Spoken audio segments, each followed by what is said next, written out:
in 5, 4, 3, 2, 1.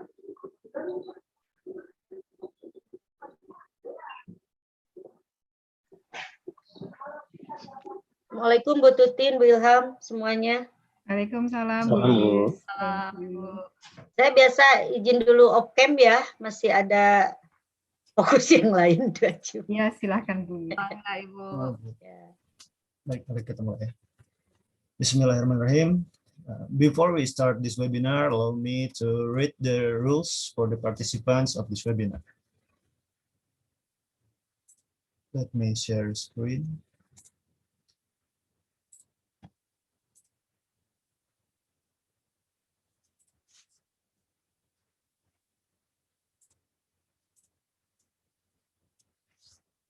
These are the rules for participants. The first one is participants are expected to wear polite and neat clothes. Participants are expected to use the virtual background of the event. The virtual background will be shared on the chat box. For Mr. Yudis, please share the virtual background. Next, the participants are expected to rename their Zoom account with the format institution name _ participant name. Participants are requested to turn off the microphone during the webinar. Participants are expected to turn on the webcam during the webinar. Participants are required to fill in the attendance list, which will later be used for making the e-certificates. The link to the attendance list will be shared in the chat box at the middle of the webinar. Also, if participants want to ask a question, they are expected to click the raise hand icon. And lastly, e-certificates will be given to participants who attend until the end of the webinar and fill out the attendance list.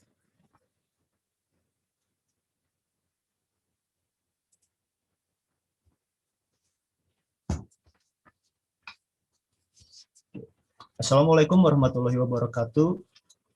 I welcome you all to the 6th Architecture Lecture Series with the title of Viewing Architectural History Through a Social Lens. My name is Agara Damaga Putra. I'm from the Architecture Program, Universitas Pendidikan Indonesia, and it is an honor for me to be the MC for this webinar.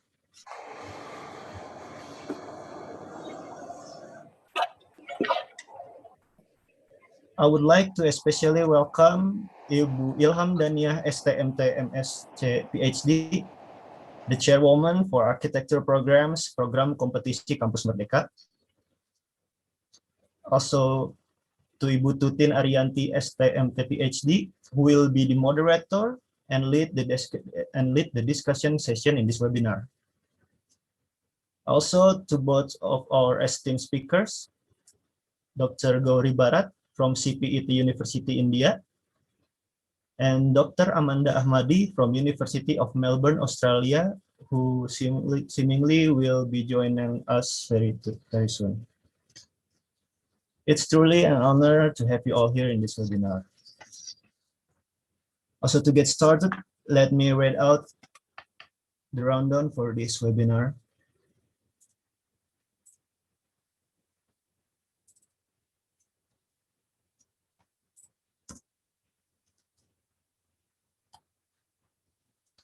So the agenda for this webinar, firstly will be opening from MC. Also, next, there'll be welcoming speech by the chairwoman.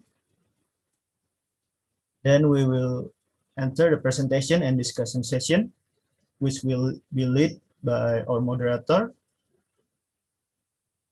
After the presentation and discussion session, there will be photo session, and lastly, there will be closing by MC.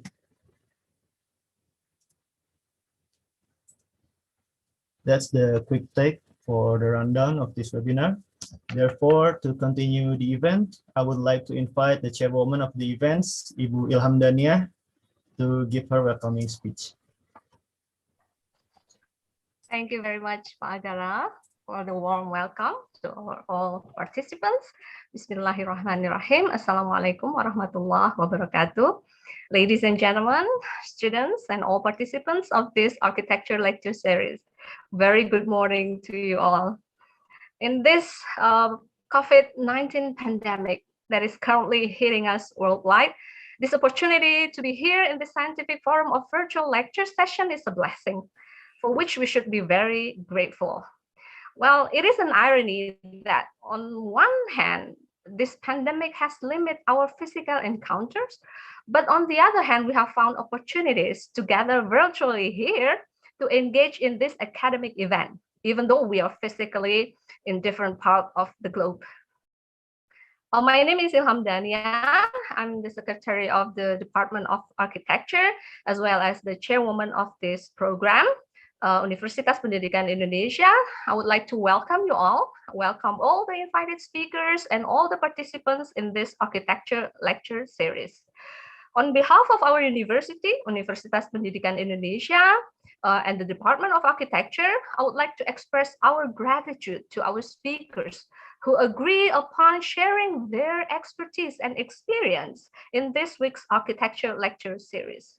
It is such an honor for us that today we can have among us Dr. Gauri Bharat from Center of Environmental Planning and Technology, CEPT, Ahmedabad, India. Dr. Gauri Bharat, thank you very much for agreeing to be with us today, this morning. And then we have our second speaker, Dr. Amanda Achmadi, joining us from University of Melbourne, Australia, from Melbourne School of Design, and she will be joining us very soon. And I would like also to thank the organizing committee members of this event who have worked hard and to make sure this event takes place on a weekly basis. And then for our participants, I would also like to thank you for your presence, and we are looking forward to having your undivided attention. For your information, this architecture lecture series activity is held as part of the Campus Merdeka competition program. It is launched by our Ministry of Education, Culture, Research and Technology of the Republic of Indonesia. UPI Architecture Study Program is granted and mandated to execute this program in our university. So Merdeka in Bahasa means freedom in English. Freedom of learning is the underlying spirit of this Campus Merdeka program. So this program is opening opportunities for students to have freedom to learn from many learning resources, not only learning from their lectures in the same study program or in the same university. And it is, I have to inform our speakers that this lecture is open for students, participants from all university, not only in Indonesia, but we have the participants joining from all over universities in Indonesia. Maybe the be presented by the moderators, our participants. So this architecture lecture series is one of the activities in this Campus Merdeka program. Therefore, we do our best to open this opportunity of learning for our students during this time frame of the program. Thus, this lecture series is held on a weekly basis during this summer, July to August 2021. So during these 6 weeks of July and August 2021, we have and will present other prominent speakers from various relevant fields and topics in architecture. Let me mention briefly about our lecture series. The first week, the topic is about integrating urban mobility and urbanism. The second week, we integrate community development, and we invite Dr. Mahdidya Paramita and Ms. Elisa Sutanujaya. So the third week, we have held architecture lecture series pertinent to sustainable architecture, bamboo in architecture, inviting Ms. Vera Juntriasta Fardani from Bapolda of Majalengka and Muqaddas Syuhada from South Tangerang City Planning and Building Service. So today, in this architecture lecture session, we will have the topic of architectural history, and we invite Dr. Gauri Bharat from CEPT University, India, and Dr. Amanda Achmadi from University of Melbourne. Next week, we're gonna have materiality in architecture, inviting Dr. Rizal Muslimin and architect Andi Rahman. And last but not least, we have sustainable architecture design in practice in August 19th, inviting architect Mariam Eskandari from MIIM Design, United States, and Theo Prasetyo Adi Architect from PDW. So we are looking forward to having your participation. So today's topic is about viewing architectural history through social lens. This is interesting lecture session, which will be hosted and moderated by our lovely lecturer over here. Like we have Miss Tutin Arianti, PhD, and she has her research interest and expertise in architectural history and have collaborated with the speakers today. She graduated from University of Illinois at Urbana-Champaign, United States. She also the head of UPI Architecture Study Program. So without further ado, let's begin this week architecture lecture session. I wish you all a fruitful and rewarding learning experience. Have a good one. Thank you very much. Wassalamualaikum warahmatullahi wabarakatuh. Waalaikumsalam warahmatullahi wabarakatuh. Thank you, Ms. Ilham Dania, for the warm speech. So to immediately start the next session, I will give the place and time to our esteemed and lovely moderator, Ms. Titin Arianti, please. Thank you very much, Pak Agara and Bu Ilham, for the warm welcome and introduction. Good morning, Bapak Ibu, colleagues and students. Welcome again to UPI Architecture lecture series number 6. And today's lecture is entitled Viewing Architectural History Through a Social Lens. Please have a seat and relax. I'm Tutin Arianti. I'm honored to serve as your moderator for today's online architecture lecture series. And please allow me to moderate this session in both English and Bahasa Indonesia. I would like to welcome Dr. Amanda Achmadi, who has been here. Thank you very much, Dr. Amanda and Dr. Gauri, for being here with us, for reserving your time with us. And before we begin, I would like to remind you again to please keep your microphone muted during the session. And in today's session, we will listen to Dr. Gauri Bharat as the first speaker, followed by Dr. Amanda Achmadi as the second speaker. Then we will have a discussion, Q&A session afterward.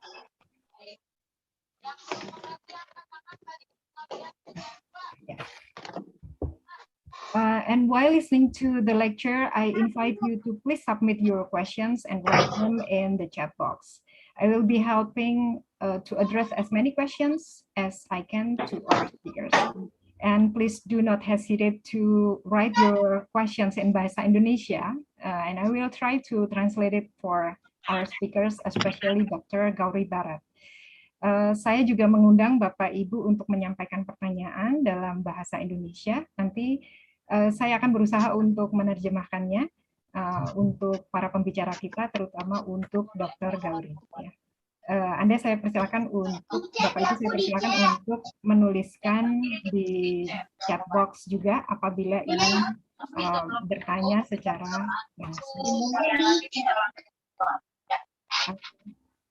Host, please. The voice. Sepertinya ada yang baca, Bapak Ibu. Ya, terima kasih. Okay, and please be informed that we will be distributing Dr. Gauri's presentation material, but unfortunately, Dr. Amanda wouldn't be able to share her material with us due to copyright restrictions. So, but that's totally fine. Yeah. And this lecture is also live streamed on our YouTube channel. Please search for Arsitektur UPI, and please don't forget to subscribe and just to stay updated of our lecture series. Okay, so let's begin with our session, our presentation. What comes to our mind when we read the title, Viewing Architectural History Through a Social Lens? In the old days, or perhaps still today, we as students mostly learn architectural history as a compiled story of great buildings, designed as the masterpiece of architects like Frank Lloyd Wright or Le Corbusier, or perhaps in Indonesia, Wino Ridwan Kamil or Frederick Silaban, and so on. We were trained to see architecture as a single building, a monument isolated from its social context. But Lefebvre, in his book, The Production of Space, convincingly argues that the spatial and the social are mutually constitutive. They are inseparable. So today we are fortunate and delighted to have Dr. Gauri Bharat and Dr. Amanda Achmadi with us. Both are prominent architectural historians, have lots of academic achievements, and sure think that it will be an honor for us to learn from them on viewing architectural history through a social lens. Thank you very much for reserving your time with us, Dr. Gauri and Dr. Amanda. Dr. Amanda is in Melbourne, so she is 3 hours ahead of us in Bandung. And Dr. Gauri is in Ahmedabad, so she is 1.5 hours behind us. Before we begin, please allow me to read Dr. Gauri's vitae. Our first speaker, Dr. Gauri Bharat, is Associate Professor at the Faculty of Architecture, CEPT University in Ahmedabad, India. She's currently also the postgraduate chair of the Architectural History and Theory postgraduate program at the Faculty of Architecture, CEPT University. She completed her MA in architecture at the National University of Singapore in 2007 and her PhD at the School of Art, Media and American Studies at the University of East Anglia, Northwest United Kingdom in 2015. Her research interests include histories of making and architectural production, indigenous built environment, architectural historiography, and politics of placemaking. She's a very prolific scholar and has a long list of awards and honors, some of which are, she's the member of jury for Berkeley Essay Prize 2021 cycle. She's also the member of jury for J.K. Simmons Architect of the Year Award 2021. She also holds prestigious grants, prize, and fellowships. For example, the Graham Foundation Grant for individuals in 2019. Global Collection Grant for Global Architectural History Teaching Collaborative for workshop on globalizing Asian histories for architectural history educators in Asia in 2018. And this one is supported by Mellon Foundation. This is a very prestigious foundation in the world. And also, this is very important, her dissertation won the International Convention of Asia Scholars Best Dissertation in Social Sciences in 2017. She's currently preparing an exhibition entitled Homes on the Move, an exhibition on dwellings of nomadic pastoralist communities in India as one of her community engagements. And today, Dr. Gauri will deliver a talk entitled Concrete for Cows, Concrete for the Poor, a post-colonial reading of India's architectural modernity. So without further ado, please join me to welcome Dr. Gauri Bharat. Dr. Gauri, time and bandwidths are yours.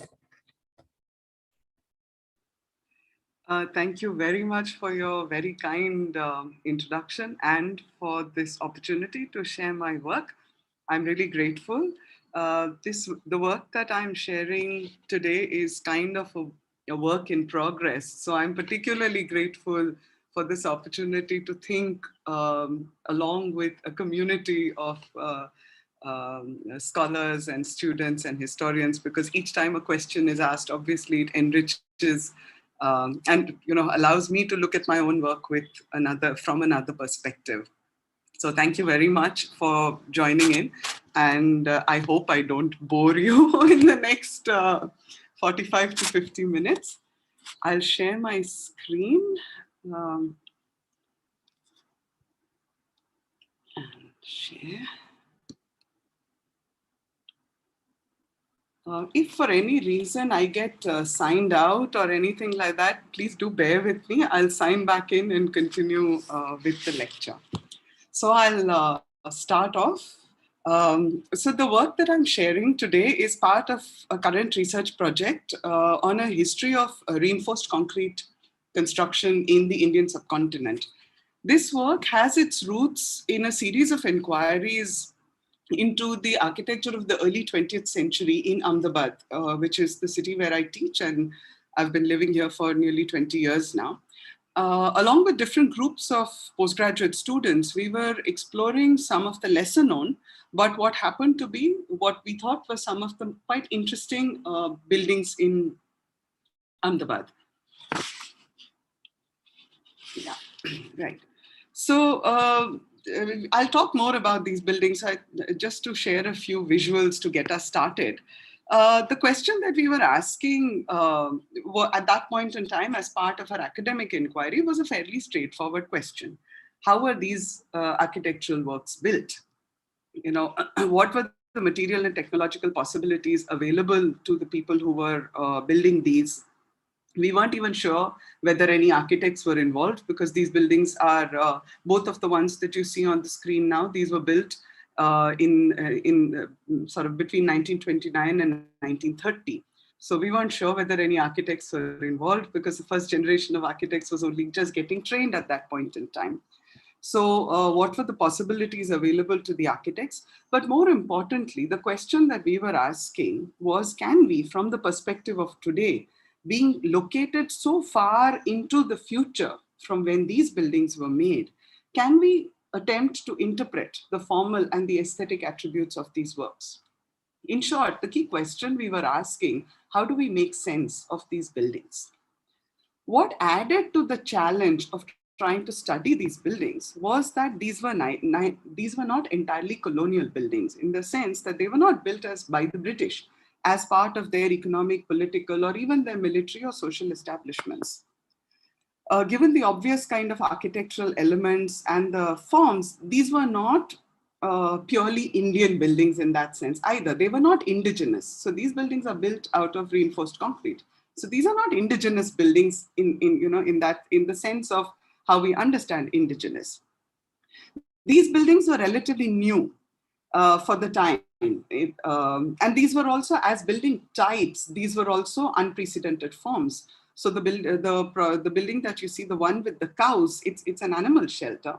And until this point in time, nobody had really built a cow shed that looked anything like this. What you see on the left is what we call a tenement housing. So it's a block of industrial housing. Nothing like this had been built. There were tenement houses, but they were really sheds rather than something that looked very close to a modern apartment block as we would recognize it. So these were obviously very new forms. To put it into perspective, so what you see on the left here, this is what the old medieval city of Ahmedabad was like. And to the right, what you see is the new housing block, the cotton chawl housing block. So I will elaborate on this later, but it will suffice to say for the moment that the architecture, that these buildings were quite different from the architecture of the previous times. And since these were built in the 1930s, these are not very old. I mean, going with the history of the Indian subcontinent, they were not that old. So the city of Ahmedabad itself was established in the 1400s, so in the 15th century. So these buildings, compared to some of the oldest buildings in Ahmedabad, which are close to 600 years old, these buildings were not old.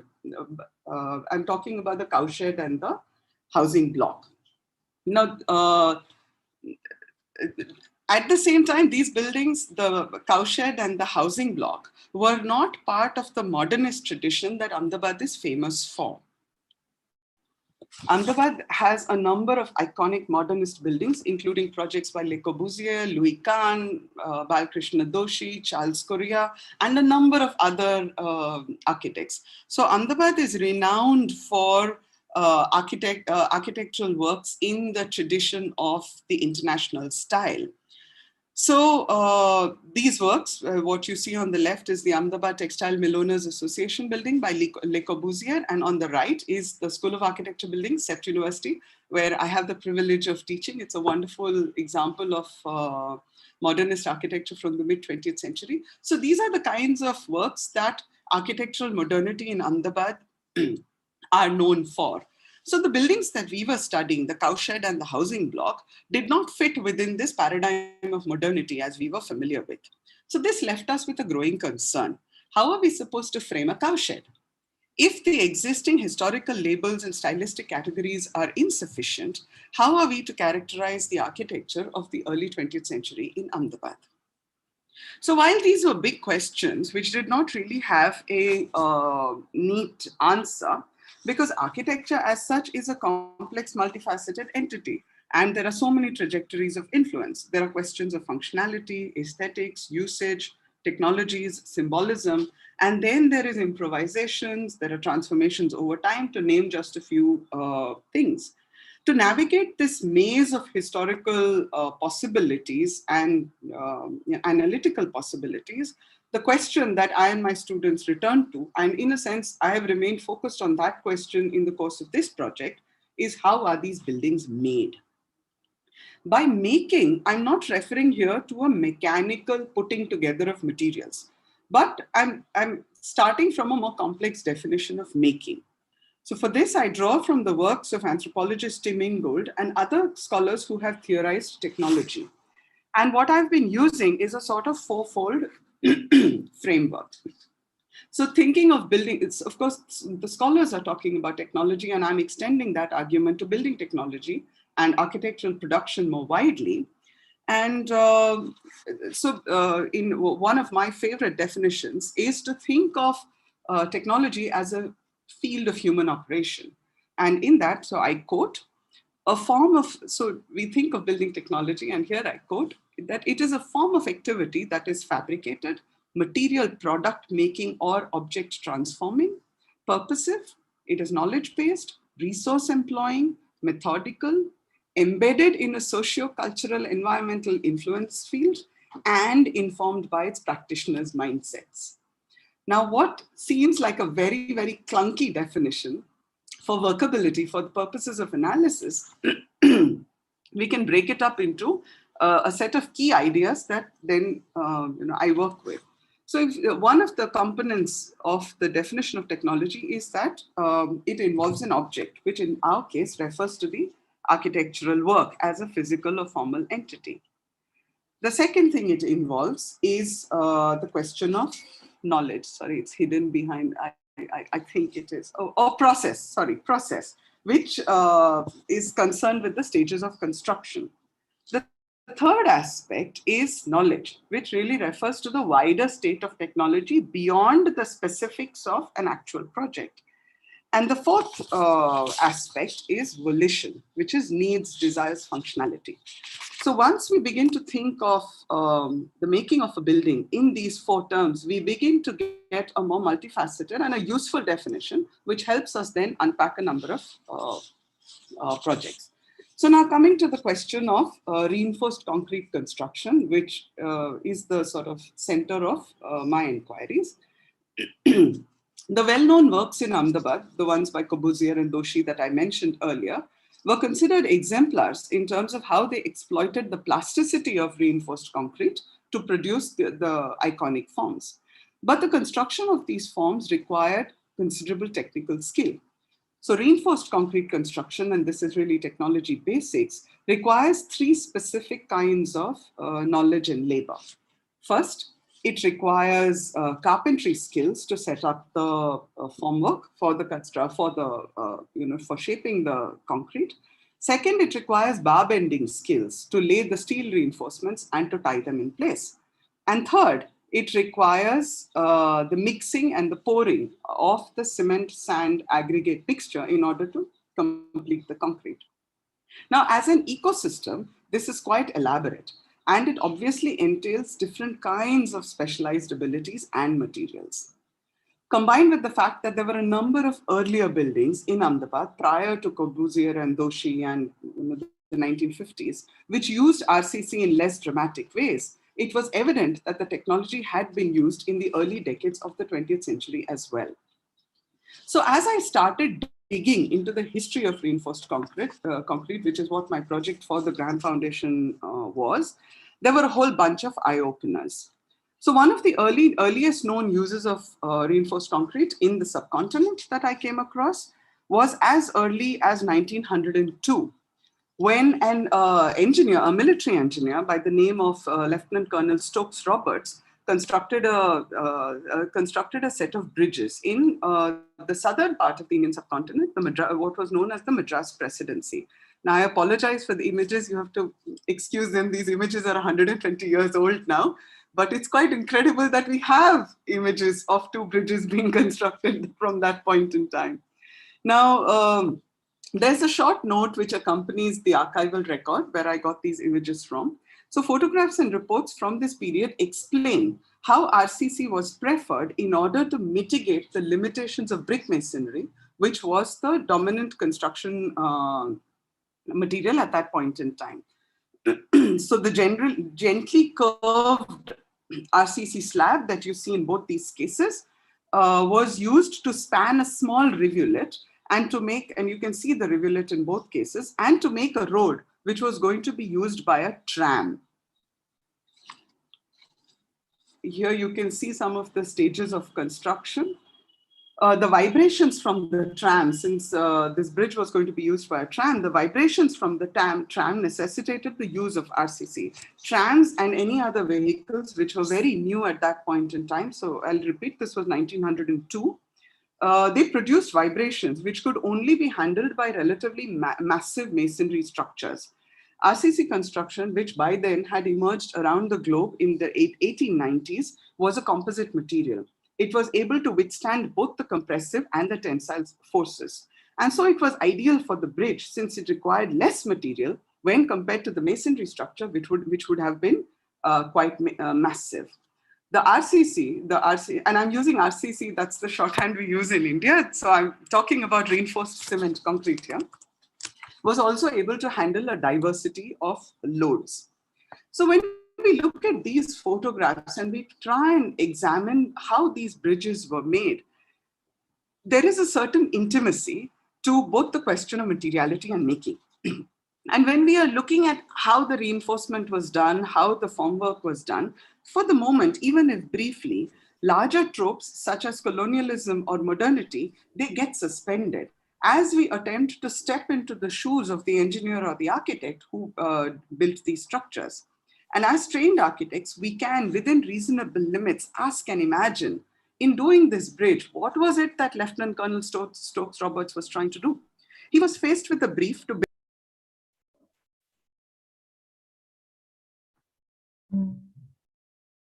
Dr. Gauri? Okay, I think, oh, okay, you're here now.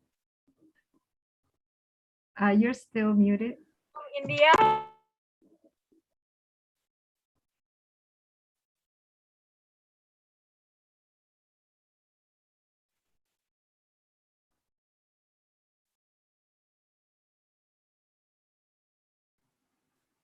Yeah, are you able to hear me now? Yes, yes. Are you, okay. I don't know, there was a glitch. So I'll just share my screen once again. Yeah, that's trouble of technology. Yes. Okay. It almost seems like an opportune moment to think about, we are struggling with technology in 2021. Yes. So coming back to Lieutenant Colonel Stokes Roberts, who's trying to build a bridge to withstand forces that had never been seen until that point in time. So faced with the brief to build such a structure and having to work. Excuse me, Gauri, could you please set it to the play mode? Ah, yes. Yeah, Sorry. thank you. Thank you. Yes. So he's trying to build this bridge, but also he's having to build this bridge with a group of laborers who had never done this kind of construction earlier. So he has to he has to bring in a new technology that has emerged about 10 years ago in Europe. And here he's working in a somewhat provincial corner of the Indian subcontinent, trying to work with a bunch of laborers who've probably never done form work or never tied reinforcement together. And in that, we find an interesting collapsed moment where an emergent technology meets a particular local circumstance, and various agents, the colonial, the local, the builders, the trained, the non-trained, come together to collaborate and negotiate in order to get this project constructed. The intimacy of this architectural moment obviously does not preclude the larger forces. Rather, as noted scholar of post-colonial theory, Homi Bhabha suggests, architectural details embed, and I quote, the interplay and juxtaposition of different rhetorical forms, grammar constructions, while at the same time considering the whole piece. This is significant because, as Bhabha writes, and I quote again, in a world of increasing transnational traffic, the signature of specificity and locality, the productive signs of difference, often inhere in the telling detail that provides a narrative of the dialogue between tradition and social change, closed quotes. The point here is that this particular bridge, insignificant within our architectural knowledge traditions, presents a significant moment where a particular technology is becoming or beginning to get embedded within a local architectural tradition. Now, one of the challenges that we face as architectural historians is that this kind of an archive, photographs of construction of a bridge in a corner of India are very unusual. And the limited archive doesn't always allow such readings. Biases in the architectural archives means that what comes down to us are usually the more iconic and the noteworthy structures, those that are considered significant within the value systems of that time, which in this case was the heyday of colonial rule in India. I found this on the web. I'm so sorry, I don't know why this is happening. There is some voice thing that my computer is picking up. My apologies for this.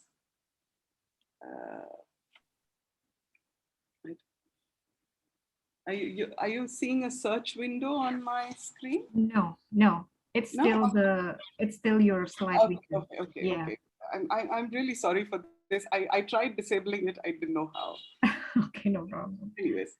So one of the challenges of the architectural archive is that the buildings that come down to us are the more noteworthy structures, the ones that are considered significant within the value systems of that time, which in this case is the heyday of colonial rule in India. Yet the question of making allows us to ask other questions and engage with the idea of value through the ways in which materials are employed and buildings are formed. So taking this idea forward, around the same time that Stokes-Roberts was building bridges in reinforced concrete in the southern part of India, the same technology was introduced for the construction of housing blocks in Bombay. I just noticed that the circles on my screen have moved, but anyways, I wanted to show the extent of the Indian Empire in the early 20th century, and the fact that Madras, which is where the bridges were built, is quite far from Bombay, which is the next set of buildings that I want to talk about. So Madras, where the bridges were built, and Bombay, where a series of housing blocks were being built in reinforced construction, were two separate administrative units of the colonial government. So India was divided into territories which were under different forms of colonial rule, which meant that the ways in which the colonial government invested in architecture and infrastructure varied quite a bit. So what is important to note here is that this point in time, which is the first decade of the 1900s, where RCC as a technology is just being introduced, it is happening in two very different ways and in two different corners of the subcontinent. In Madras, it was introduced for transportation infrastructure, whereas in Bombay, it was introduced for housing. Rapid developments in Bombay in the late 19th century led to a severely degraded living environment on account of challenges faced by developing industrial centers around the world. So large numbers of migrants had come into the city. There were crushing, unsanitary living environments and the infrastructure that simply could not support the population. Things came to a head with a plague epidemic that ravaged the city from 1896 onwards. So severe was the outbreak that nearly 2,000 people died each week in that first year itself. This epidemic was a health crisis, obviously, but also presented a political challenge for the colonial government. A diseased city was a challenge for governance, but was also an economic nightmare, something that we are realizing in the middle of this pandemic as well. Among the many impacts of the plague was the formation of what was called the Bombay City Improvement Trust, which was a government vehicle charged with improving the housing stock of the city as part of the larger project of creating a healthier environment. Now, the plague, as you know, as you may know, spreads through rats, which were rampant in the dense thatch-roofed houses, overcrowded settlements and tenements, which were blocks of rooms occupied by multiple families who often even shared sanitation facilities. These were typically occupied by the poorer sections of Bombay society, which was largely considered to be the place most vulnerable to plague. Now, these houses were really single rooms with no ventilation, built using mud walls, built using brick walls, mud floors, and bamboo partitions. So you can see these plans. There is no ventilation. The walls are made of mud. These are extremely unsanitary living environments. There are no images, but there were plans that were prepared by the colonial engineers at that point in time. So when the Bombay City Improvement Trust proposed new housing for the poor, one of the principal needs at that point in time was to address these health concerns. And in order to do that, the engineers decided to resort to reinforced concrete work for floors, staircases, roofs, bathing places, and screen walls. The reinforced concrete was proposed as a waterproof material, which allowed for a cleaner environment. Now, what is particularly interesting is that this kind of housing, this was the new kind of housing proposed by the Bombay Improvement Trust. They built nearly 4,500 rooms of this kind in Bombay itself, but the idea was also proposed to other cities and recommended for housing in other groups, such as cantonments and housing for the police force itself. Now, what is very interesting for me and as part of this presentation is the rationale for the choice of use of RCC. The engineers reported that using reinforced cement concrete was substantially cheaper than other common construction materials, which at that point in time were wood, brick, stone, and lime. The other key consideration was that the surface of RCC walls and floors could be cleaned more easily and it would dry out, which as compared to mud floors, which obviously remained damp for a large period of time. And this in turn was associated with disease. So both of these ideas, but particularly the question of economy and health, is something that caught on quite quickly. Now, a quick digression that I would like to make before I return to the question of economy is again the question of making. So like I said, across the Indian subcontinent, this was early days in terms of the use of reinforced concrete construction. In fact, even globally, reinforced concrete had been patented only about 15 years earlier than the construction of this block. Now, what this basically means is that the labor force familiar with this kind of a construction would have been very small at this point in time. So construction in India, even today, and in most parts of the global south, the construction force is an informal body of workers. In most cases, historically and today, rural distress at various points in time drives people into the cities, and joining a construction site as an unskilled worker is often the first source of employment for many of these migrants.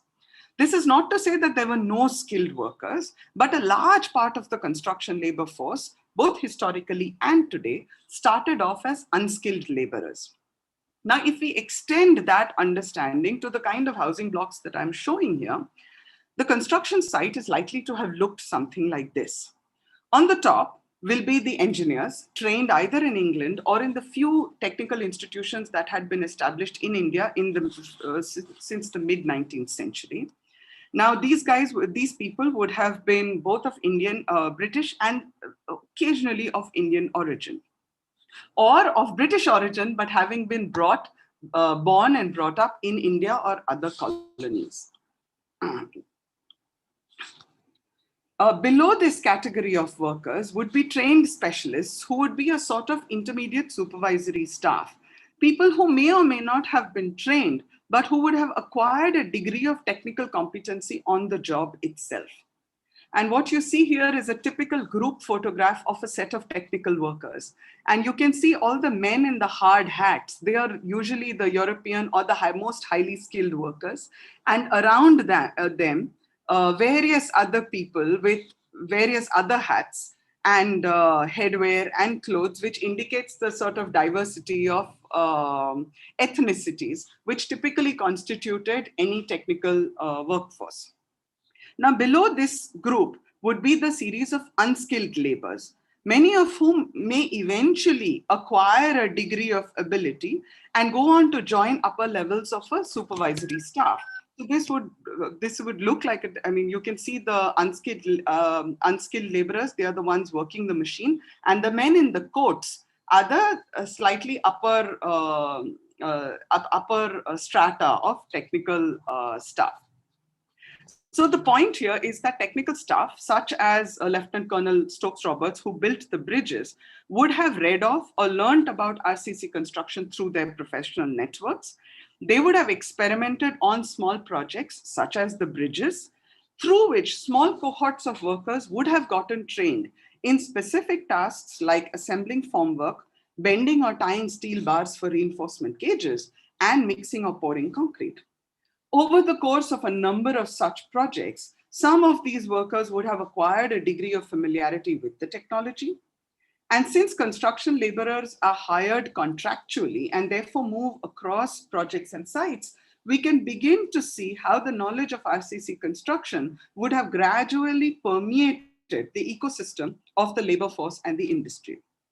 So when the Bombay City Improvement Trust constructed the very large number of housing blocks, not only did they introduce a new form of domestic architecture, they also precipitated a paradigm shift in the large numbers of building contractors and laborers who are now familiar with a new technological process and knowledge system. So I'll now return to the question of economy of RCC as a technology, which the colonial engineers reported as being an important consideration that led to the widespread use of RCC. Until the Second World War, which meant for a period of nearly 3 decades after reinforced concrete was introduced, it remained a substitute building material rather than a primary choice. So it was the material that people turned to when other materials were not available or when optimizing costs was a primary concern. So let me share another couple of examples which will help us position this question of a new technology, but at the same time, a lesser valuation in terms of its symbolism. So now we return to Ahmedabad and the projects that I started this presentation with. So around the 1920s and 30s, which is known as the interwar period, the period between the 2 world wars, Ahmedabad was enjoying a period of relative prosperity and urban expansion. It was known as the Manchester of the East. It was a major textile hub. And similar to Bombay, because it was a growing industrial hub, a number of housing projects were being built to accommodate the growing industrial labor force. There were other institutional projects. There were a number of other projects, but I'll focus on projects which were meant for the cows and which were meant for the poor, as I mentioned in my title. So one of the first projects that I'm talking about is a tenement block. It's known as cotton chawl.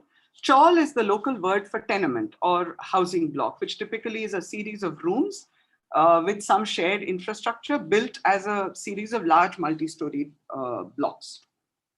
Now, as I mentioned at the beginning, the cotton chawl and the earlier project, these were built in the 1930s.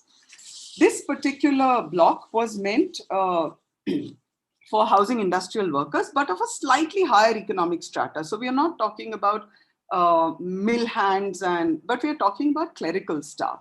So as a housing option, it was considered better than the rental housing that was otherwise available in the city. And it was also considered modern and desirable. as such, I think it's a rather handsome building, which to some extent may be linked to the higher status within the segments of industrial housing in the city. What is interesting to us, obviously, is the question of materiality. Similar to the considerations that shaped housing blocks in Mumbai, here too, reinforced concrete technology allowed the construction of multi-story blocks. Piped water and shared toilets could be provided at every floor. Again, this was made possible by the waterproof qualities of cements. Considering that at most people in the city at that time only had access to a privy, which is really an enclosed room and located on the ground floor, which had to be manually cleaned out. This kind of a toilet was a very important development, since it was really, for many of these families, it was their first introduction to modern sanitation. The corridors of the block were also quite well ventilated, thanks to these filigreed panels that you see on the right-hand side, which is known as jali. These panels are prefabricated using cement and a single reinforcement bar, and they created a surface that allowed ventilation while offering a degree of visual privacy. Nondescript, so these features may not seem particularly striking to us today. They may not seem very significant at all, but they were a huge improvement from the kind of housing stock that was available to most families at this point in time. So the cotton chawl, as considered as a whole, is not an iconic work when viewed through the frameworks of the monumental architecture that is spread across the city of Ahmedabad. But it was groundbreaking in terms of a new paradigm of domesticity and a whole new experience of domesticity for the residents who were living there. The animal shelter, or the Pandra pole, is an even more interesting example. Now, this is an institution that looked after sick and abandoned animal, and it had been in existence. The earliest record of the mention of a Pandra pole is as early as the 1600s. So it's a very old institution in Ahmedabad. With the rapid expansion and the densification of the historic city in the interwar period, this institution was shifted out from the center of the city to what was then the periphery. So the structure that you're seeing here was constructed in the 1930s. It comprised, as you can see in the image here, a series of long sheds, and there are multiple long sheds. This is just one of them. And these sheds could house cows. Today, they also house camels. I think there are chickens, there are some rabbits. So there's a whole bunch of animals. This is still there because these images are from last year. The sheds were built using RCC columns, so reinforced concrete columns, beams, and slabs. The walls were built using bricks, and all the sheds were ventilated using the prefabricated jalis that I mentioned earlier, that we saw in the housing block earlier. The flooring, as you can see on the image on the right-hand side, was done with brick, but it was designed such that animal dung and urine could be drained away and no water would collect anywhere. Now, two striking features of this building are the attention to functionality, as we can see from the flooring and the ventilation devices, but also the almost industrial scale of the building sheds themselves. And it is not difficult to see how the materiality of the work, that is the slenderness of the RCC columns and the beams and the possibility for spanning, lends this building its particular industrial kind of character. But functionality is not the only thing here. The building was funded by one of the most important business guilds in Ahmedabad, which is the Cotton Brokers Association, the Ahmedabad Muscati Cotton Brokers Association. And so the building was a very important symbolic marker of the association's philanthropy and also their social standing. This is evident in, you can see this plaque, which is placed at the entrance to the building. It is placed in both English and Gujarati. So you can also see that this was meant to signal the intentions of the building, not just to local audiences through Gujarati, but also to a wider set of colonial global audiences through the writing of the plaque in English. The question of the symbolism of the building is evident in the care with which the building is constructed. It's an incredibly well-detailed building. The details, such as the flooring, are meticulously worked out, and the building has been standing now for nearly 90 years with hardly any need for repairs. Yet the building itself is relatively marginal within the architectural discourse of the city, but also within the physical landscape of the city, considering that it was moved out of the prime location of the center and shifted to the peripheries of the city. So as projects, both the Cotton Chawl housing block and the animal shelter are rather remarkable projects in their design and their making, but they were marked by concerns of economy. So after all, these were not intended as monuments, but were more functional and everyday structures. From a historiographic perspective, the idea of economy is a very difficult one to position. So in general, exemplars of architectural history are grand statements, either symbolically or technologically. Economy, on the other hand, is something that is associated with some form of scarcity, or at least with concerns of optimization or limitation. So it appears almost antithetical to the ideas of creative genius that we usually associate with modern architecture, or even technological innovation, which is another hallmark of iconic architectural structures. Yet, a close reading of the projects suggests that these were harbingers of architectural modernity in different ways. The question of economy prompted the employment of technologies such as reinforced concrete. Questions of public health prompted an entire range of ventilation devices and structural changes. And the structural changes led to a number of new configurations, which in turn transformed the contours of modernity.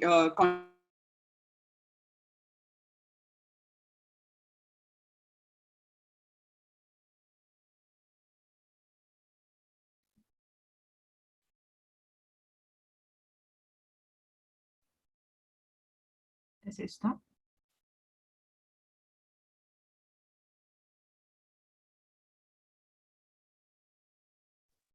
Yeah, I think Dr. Gauri is having another problem. Yeah. Okay, let's wait. Oh, okay. Yeah. You're still muted, Gauri.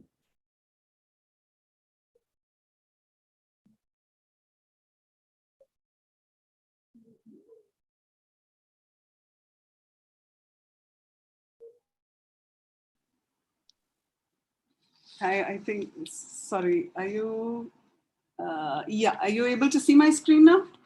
Not yet. Not yet? Not yet. Okay, I'll just one moment. Sorry, I have to share screen again.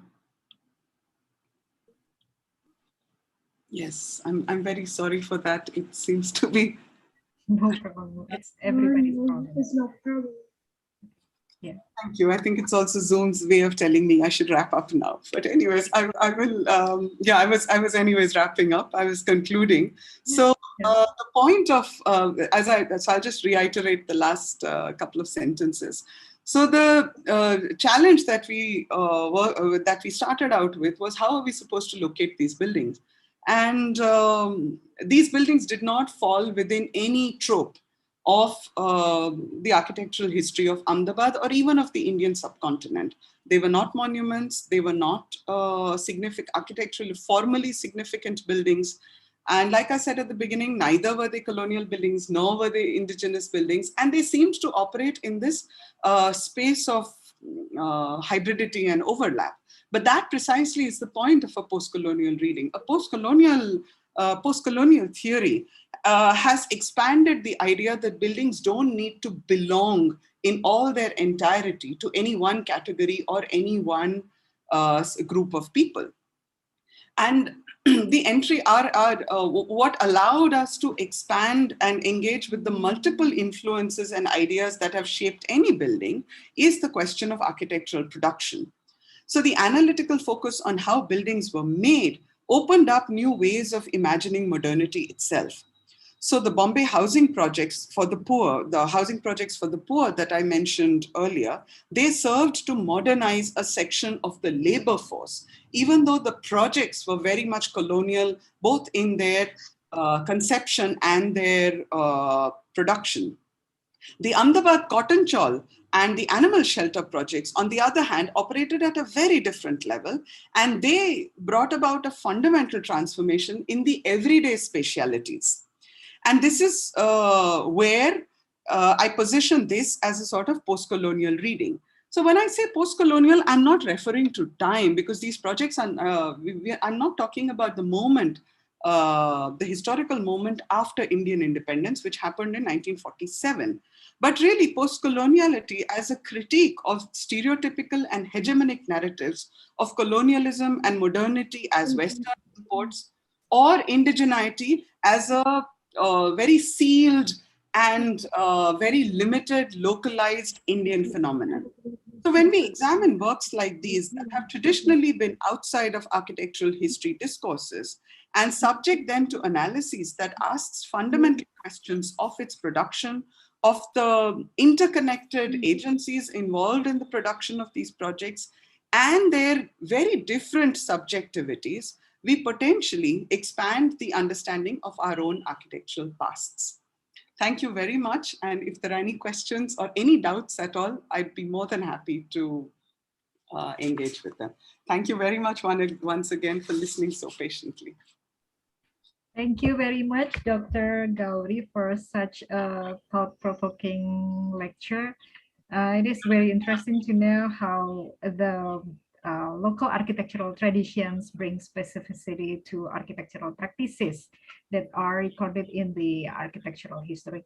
And also that it suggests to us to look buildings beyond the physical appearance, to rethink the building, to rethink of building categories and what formal aesthetics are bringing with them. Thank you very much. Okay, Bapak Ibu, if you have any comments or questions, please write them down in the chat box, and please do not forget to mention to whom you would like to address your questions. Now we will move on to our second presenter, Dr. Amanda Achmadi. Dr. Amanda Achmadi is a senior lecturer in architectural design with a special expertise in Asian architecture and urbanism at the Faculty of Architecture, Building and Planning at the University of Melbourne, Australia. She completed her Bachelor of Arts of Architecture at Universitas Parahyangan, we are neighbors, and pursued her PhD in Architecture and Asian Studies at UniMel. She has also a long list of awards, fellowships, and grants as well. She was a visiting scholar at the University of Stuttgart and Institut Teknologi Bandung, and postcolonial fellow at the International Institute for Asian Studies and KITLV in the Netherlands. She won the University of Melbourne Hallmark Research Initiatives for Affordable Housing Seed Fund program for post-World War II apartments in Melbourne, and also Siding Grant Melbourne Social Equity Institute. Also, this is very important, the 21st edition of Sir Bannister Fletcher's Global History of Architecture, which contains a chapter she co-authored with Professor Paul Walker, has won the prestigious Calvin Prize for 2020. And this was awarded by the Society of Architectural Historians of Great Britain. Dr. Amanda is a very productive scholar. She has a long list of publications, but she also publishes her opinions in public forums, such as the one that was entitled Winners and Losers in Indonesia's Plans for a New Capital City. This is very intriguing. Broadcasted by the Jakarta Post and Asia Institute. And Housing Density and the Pandemic, which was aired in SBS Radio Indonesian program. And today, Dr. Amanda will deliver a lecture entitled Defamiliarizing Architecture Towards Socio-Spatial History of Built Environment. Please join me to welcome Dr. Amanda. Dr. Amanda, time and the bites are yours. Thank you, Tutin, for a very generous introduction. I really appreciate that. And thank you, Gauri, for such a fantastic presentation. I'll really learn a lot. And I must really underscore the mastery of Tutin in curating the session today.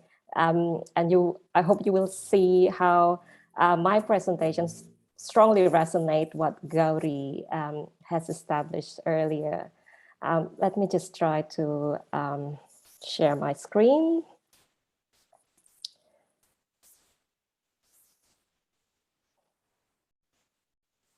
Okay, I hope now you can see my presentation. Yes. In putting together this paper, well, perhaps I'll start by reiterating the key points that Gauri has established. That this notion of understanding the making of building is an act of resistance. This is what post-coloniality is about. That we question the way we see building, the way we see architectural artifact, and challenge some of the hegemonic assumption that were embedded in the way we categorize architecture, in the way we consider what can be termed as architecture. And to see post-coloniality beyond the chronological event of being the post-independence era is about rethinking our understanding of the history of architecture. And in doing so, we understand built environments as part of the social history of a nation, more so than history of architects and design. And I think this is very important because when we start using those hegemonic assumption of what can be termed as architecture, we are perpetuating some of the bias that are produced and primarily serve the interests of the elites. And we need to see that the way we are seeing architecture call for a rethinking and decolonization, because we are perpetuating, in a way, the vision of the ruling elites without that sense of criticality. And I would also like to refer to this quote from Jeremy Till from his book, Architecture Depends, which was published in 2009. I think Jeremy Till's work is very important in resituating architecture within the realm of everyday life of our time. This is his word. He said, where Siegfried Gideon's focus is on architecture as final object, I'm more interested in the processes that go towards creating that object. Architecture is thus discussed as agency. The introduction of dependency as a defining feature of architectural practice, and in particular, the introduction of others into the processes and product of that practice, brings with it political and ethical dimension. This really resonates what Gauri earlier presented in those buildings that somehow unpresentable, undefinable within the category of architectural history of Ahmedabad. Back to Jeremy Till's point, this in turn suggests a reformulation of aspect of practice, a move from the idea of architect as expert problem solver to that of architects as citizen sense maker. A move from a reliance on the impulsive imagination of the lone genius to that of the collaborative ethical imagination. From clinging to the notion of total control to a relaxed acceptance of letting go. I would like to apply this way of challenging the way we perceive architecture today to the way we look at the history of architecture. And I would like to also borrow Jeremy Till's perception that we need to see architecture not as an object, but as a process of shaping our built environments. And within that process, there is layers of interdependency, and architect is only one of the multiple agencies that shape our built environments. And I would like to start with kind of highlighting a series of bias that we have in thinking of, in going through the way history of architecture of Indonesia has been written. When we're talking about colonial architecture, it's typical that the focus is on the monumental buildings, civic structures, buildings that are located in key administrative center, and most of all, those that were designed by Dutch architects, or what we can loosely term as architects, because there are some Indies architects who are also involved in that process. But rarely we see and understand that this broader context of those buildings. This is a bird eye view photograph of Bandung, where you can see that at that time, the urban environments of Bandung is already far more complex than the monumentality of those civic structure. And there is a coexistence between the European urban forms and indigenous urban forms at that stage, the kampung. But again, the focus on those monumental buildings really divert our attention from the complexity of urban history of cities such as Bandung and also other cities in colonial Indonesia at that time. And to some extent, that bias is also translated in the way we map the city. And this is a map of Bandung in the 1930s. And you can see that the red area is a part of the city is associated with the European neighborhoods. Problematically, the indigenous urban forms were rendered green in this map. The use of color green, and if you see on the left, it's a bit blurry a bit, but it's basically the kampung area. So you can tell from this map, in fact, there is a coexistence, but rendered to some extent in an imbalanced way, that there is this formal urban settlement that were designed and planned and inhabited by the European class. And there's this otherness that are rendered as green. And the use of color green is problematic because you can easily see it as natural landscape rather than built environment. And we can sense the legacy up to today. There's really little awareness of kampung as a form of vernacular urbanism in many cities in Indonesia. And that is one of the biases that we have to resist and that we have to challenge, because it involves displacement of everyday communities that have lived in these places for generations. The other bias that we have in the writing of architecture history of Indonesia is this: when it comes to writing about indigeneity, then the focus right away shifts towards what is considered as the exotic or the ancient, as if at that time, at that space and time, there is no contemporary condition of indigenous group in Indonesia. This shift right away towards the pre-colonial time.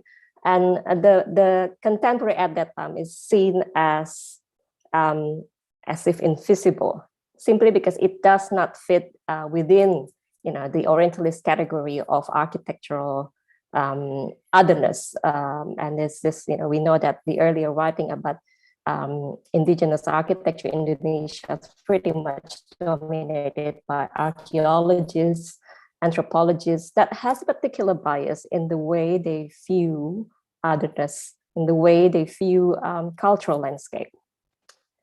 And what is overlooked is some of the structure emerging in the context of resources extraction that are pretty much the backbone of colonization of Indonesia. And rarely we understand colonial history through the traces of establishment of infrastructure associated with plantations, mining, and so on, although that is the backbone and the key motivation of the expansion of European empire in Southeast Asia. And these are the structures that reveal the social history of the time. And this photograph, which is taken from an archival collection of this company, a tobacco plantation company, document an extensive transformation of of cultural landscape in North Sumatra, in Northeast Sumatra, into a plantation landscape. And in that process, each of these buildings tells such a complex history of displacement and emergence of cosmopolitan identity in that part of Indonesia. When we shift to the way post-colonial era was accounted in architectural history, then we see the dominant focus on the monumentality of building associated with the nation building projects. Similar to what Gauri mentioned earlier, this focus on the monumentality is pretty much a very selective viewing lenses that privilege the objectness of architecture. But in recent time, we must remember that there's this a publication by scholars such as Abidin Kusno, Abdul Malik Simon, and of course, the important work from Benedict Anderson. Remember us that that nation building era is not just about decolonization. It's actually another process of ordering the landscape. And those monumental building is part of the ordering system at that time. And it has to be understood not just as an aesthetic design building, or that's something that clearly has merits in it, but it's part of the language of power of the post-colonial nation building process. And what is overlooked when we're constantly focusing on those monumental buildings designed by Indonesian architects at this time is this condition, the urbanity, the urban condition, then an entanglement of very contrasting urban forms. And this is, I hope most of you in Bandung are aware, this is at the back of the Babakan Siliwangi, between ITB and the Jardin apartment. This is within the area marked as green in the map of Bandung I mentioned earlier. This kampung settlement along the Cikapundung River, in fact, has existed since back then. Not as dense as you see today, but nevertheless, as a form of vernacular urbanism, it already occupied the river scape, even predating the establishment of Bandung as a colonial settlement. And this is something, again, that is overlooked in the way we think about modern architecture history of Indonesia. When we continue to subscribe this language of spectacle, architecture as spectacle, and the objectness of building seemingly seen as the explanation and the point of discussing architecture. And it's very problematic to stay within that definition of architecture, because not everyone have access to architects as a professional service, and particularly so when you're talking about the developing world context, cities of the southern latitudes, where the big bulk of urban population will not have the capacity to engage the service and the capacity of architects in designing their built environments. But within it, there is a story of resilience and the stories of immense creativities of adapting their built environments that we need to harness somehow.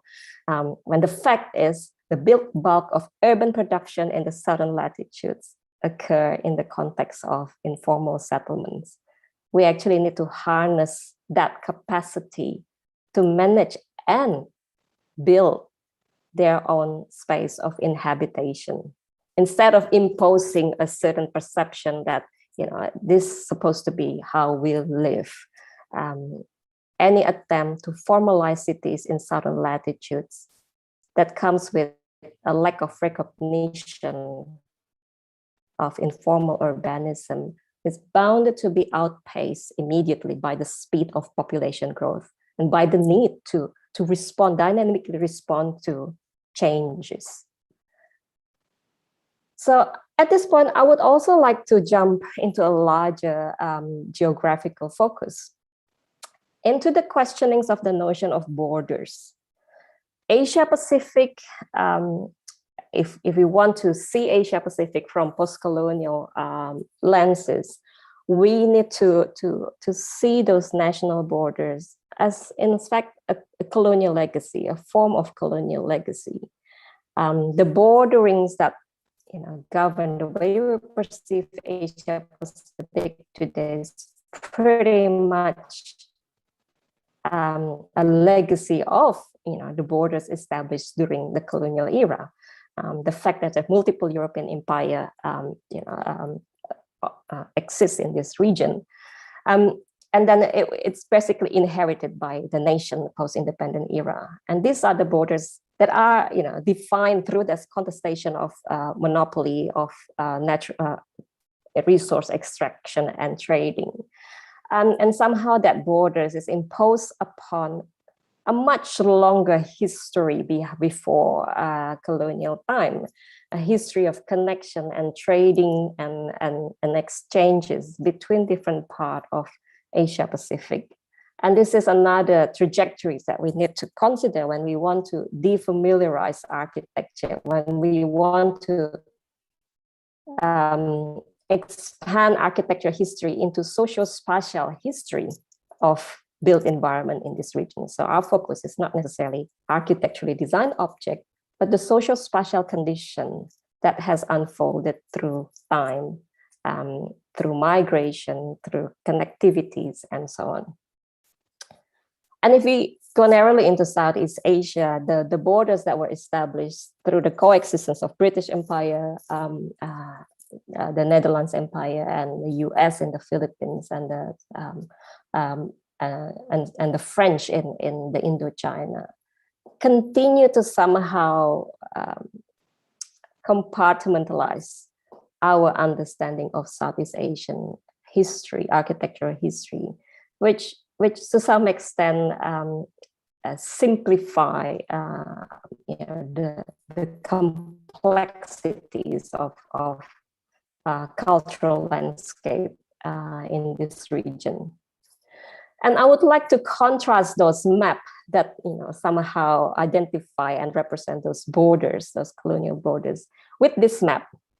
This is the map that represents principal trading routes in the first decades of the 20th centuries. A network of connection, a network of labor movement, a network of distribution of commodities across Asia Pacific. These are a really complex network that, in 2 days, we will probably see the connection via 1 or 2 dots in this map. In Australia is connected to Indonesia primarily through Bali. But in this map, you see that the borders is much more porous. The connection is far more widespread than the way we operate today. And I would like to signal to the need that when we want to expand our understanding of colonial architectural history of Indonesia and Southeast Asia, we need to take into account this history, this social history of trading that connect our region so much more than how it is now operating today. And this is even a larger map. This map of connectivities beyond Asia Pacific. And these are some of the works that we need to start kind of incorporating in our literature review when we want to think about built environments as part of the social and political history, broader history of civilization, basically. The work by Paul Battersby, To the Islands, pretty much trace the connection between Australia and the Malay archipelago, being largely what we call as Southeast Asia today.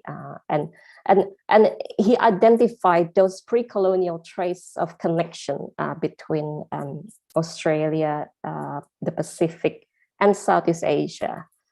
The work by Julia Martinez and Adrian Vickers is groundbreaking in a way that it traces the connection between Eastern Indonesian laborer with Northern Australian indigenous group from the Northern Australia. This connection that is really almost illegible today, when Australia is pretty much understood through its connection to the UK, and Indonesia is something else, it's a part of Southeast Asia. Adrian Vickers and Julia Martinez's work remind us of the much more porous border between Australia and Indonesia at that time, simply because these are, a maritime world, and then there's the connectivities between Eastern Indonesia and Australia, predated, what we know today, the nation building perspective of Indonesia and nation building perspective of Australia. And the history of colonization in Indonesia is also, it involved migration of laborers from Java to the rest of the world, and this is something that connect, the colonial history of Indonesia can also be read with, this movement of laborers, and recently I also discovered that establishment of sugar plantation in Northern Australia involve exporting laborers from Java to help establish key plantation location in Queensland.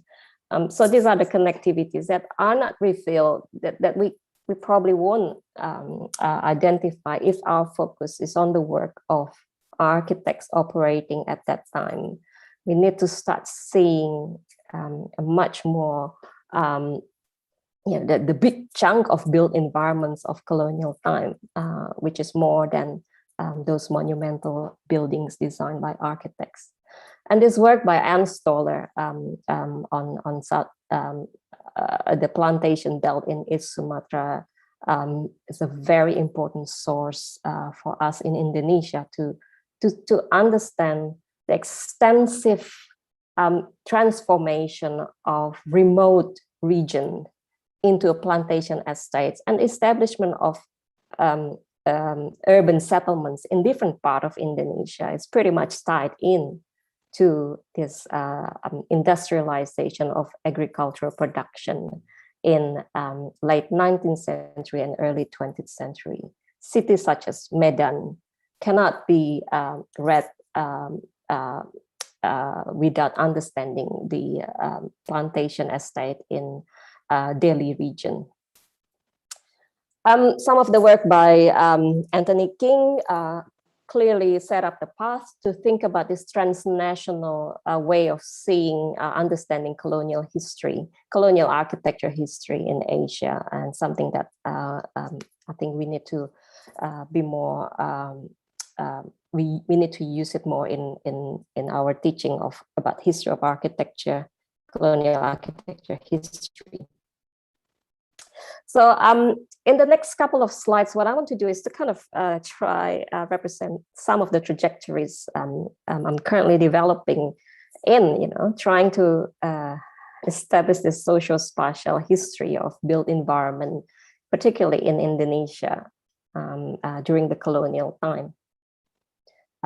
Similar to what Gauri is doing, this is a form of resistance in the way colonial architectural history has been written, and this predominant focus on the work of Dutch architects that really kind of, it is part of the history, but it's not entire explanation of colonial architecture history of Indonesia. So the first trajectory is looking at the built environments associated with the establishment of tobacco plantation in East Sumatra. And the second, if I have time, is about built infrastructure associated with shipping network in Asia Pacific in early 20th century. So these two are pretty much interconnected because the shipping networks, in a sense, is the other side of the coin of the industrialization of agricultural activities in the Dutch East Indies. And I would like to show this map something that architects, students of architecture may not realize as one of the source in kind of guiding our questions about what is the history of this place. This type of materials, ephemera of companies and travel agencies in late colonial time are in fact important sources of allowing us to venture beyond the discourse of the profession, architectural profession, and this marked, how production, coffee, and so on. It's pretty much what defined late 19th century Indonesia. And my first trajectory relate to an era called Kultur Stelsel. This is in Indonesian, we understand it as tanam paksa, a policy that forced rural communities in Indonesia to cultivate certain type of crops that are profitable at that time in Europe to be traded across the world. And this is some of the relief, very detailed aspect of a building that I will show you after this. A very detailed relief that describe that moment, the extraction of a range of agricultural produce that really make the Dutch East Indies a very powerful colonial empire. And this is the building. Many of us in Indonesia will be familiar with this building. This is located in Surabaya, in a very important building at that time that consolidate different plantation across the Dutch East Indies. And rarely we understand this building in terms of those details that tells a much larger story than the building itself. This building will not exist without an exploitation of the remote region in Sumatra in particular. So this is the map that identify the conversion of cultural landscape in Northeast Sumatra into a plantation landscape. Tea, tobacco, rubber, oil, palm, and coconut. This is the area now today known as just around Medan. And it was the time when Delhi Sultanate decided to capture the moment and then allowing planters from the Dutch planters to explore the region, and this is took place during the time when the cultural landscape of Northeast Sumatra is quite complex. There is a range of Melayu villages across that part of Sumatra with strong connection to the Malay Peninsula, and a more remote part of North Sumatra is the Batak communities and villages. So this really kind of complex cultural landscape with this diverse, and to some extent they are quite autonomous from one another. And then that Sultanate in Delhi, in that time, see the opportunity to kind of strengthen their political influence in the region by partnering with the Dutch planters. And so they sublet the land and then allowed the Dutch planters to establish a tobacco plantation, and the rest is history. Tobacco from North Sumatra became world famous as a most sought after commodity at that time, traded throughout the world. And within a period of 20 years or so, there's multiple international companies established and their own chunk of plantation in that part of Sumatra. So the built infrastructure associated by that establishment of tobacco plantation tells a story of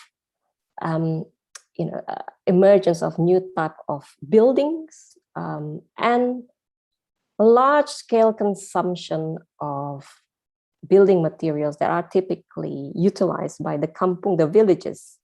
And what it means is there is this possession to some extent, not just the land or access to land, but also access to materiality, because this is a large-scale structure, unprecedented structure. And you could only imagine that, to some extent, that the speed by which this infrastructure was established outpaced the capacity of these small indigenous communities and villages to somehow respond to that situation. And all of a sudden, they were also absorbed as laborers in this plantation. So this all a transformation of connection to land, connection to certain craftsmanship took place in this era. And this large-scale shared facility to store and the different stages of treatment of the tobacco leaves until, this the last bit, which is just this sorting up selection of the end product before it is traded to the rest of the world. And this and what is interesting is it involved construction without any involvement of architect at that time, of this quite impressive building, this that predate what we are very familiar now, Aula Timur in ITB, which extensively documented as one of the most important building of that time, the early 20th centuries, when this type of building were constructed in late 19th century. So this emergence of hybrid structure, hybrid buildings, and in outside Java predate some of the iconic buildings that we constantly refer to as the landmark of early 20th century's architecture history in Indonesia. So there's so much more to be explored and document and understand beyond Java. What also happened at that time is migration of laborers, and that marks establishment of a culturally diverse settlement, because the plantation company, similar to what Gauri mentioned, because they are situated in remote area, they need to create housing facility for the workers, and these are the part of the plantation estates that were established to settle workers from Java. And there's other areas where workers from migrant workers from China and from other part of Southeast Asia were settled. And this is also the time where there is emergence of this type of typology, this freestanding villa, and with a particular feature. And it's sort of, it's almost impossible to define this building. Is it European, or is it vernacular, or is it a bit of both? Materially, it's use of vernacular craftsmanship and natural building materials. But in terms of the form of the building, it seems to suggest, some typological element associated with the European villas.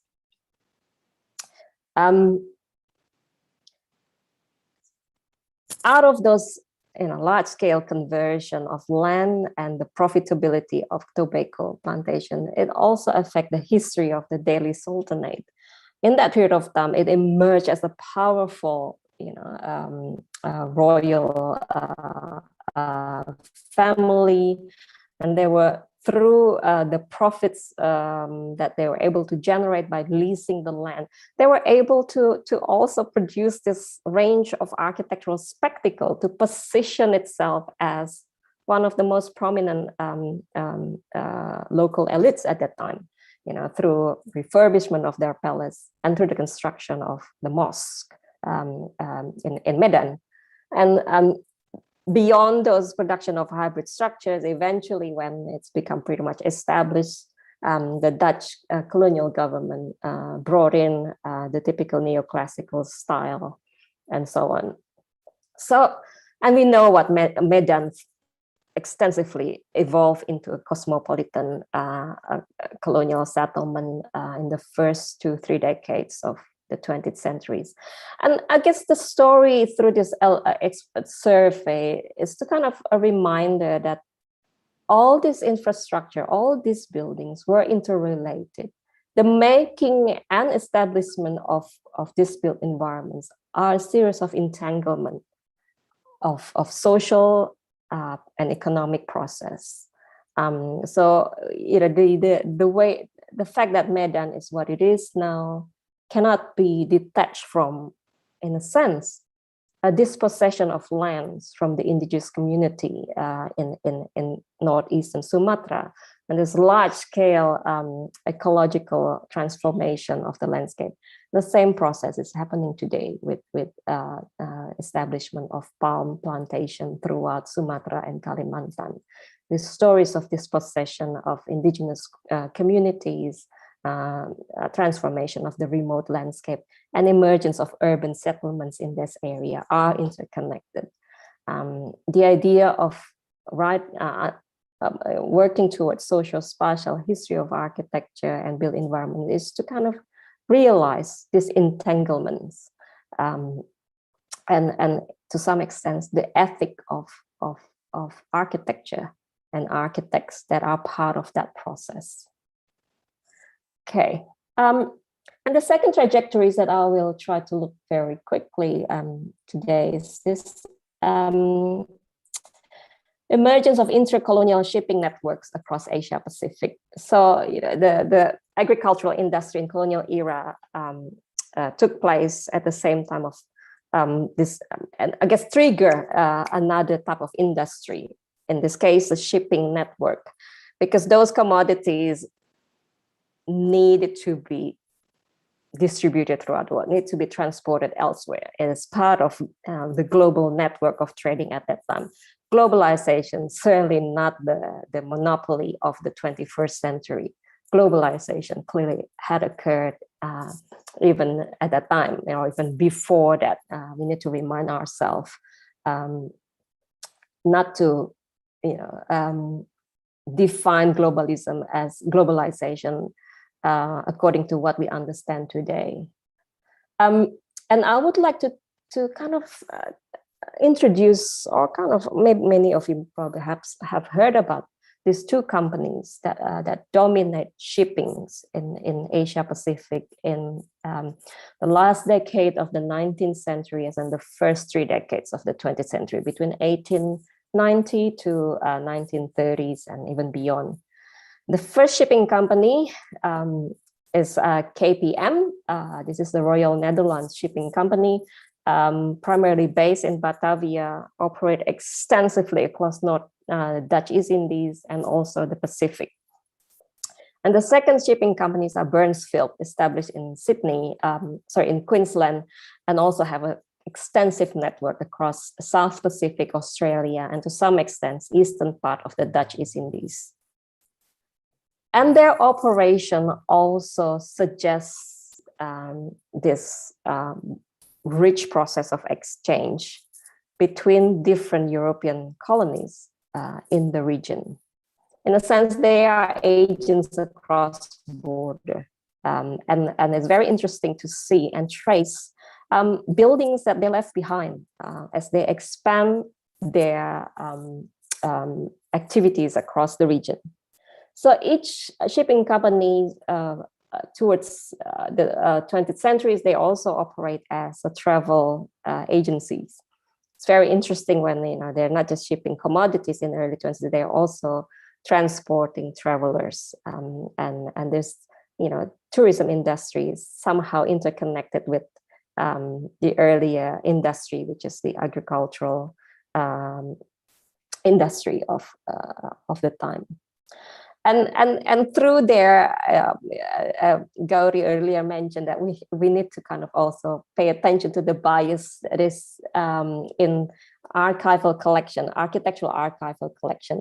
And when you explore the materials that represent the time beyond architectural archival collection, you encounter this fascinating materials, and all of a sudden there is this advertisement that feature cities in Australia and New Zealand and cities in Java, and which is fascinating connectivities that we will not discover when we rely on architectural archival collection, or kind of an official collection in Indonesia, in Arsip Nasional, or collection in the Netherlands that clearly governed by those colonial borders or post-colonial notion of national borders.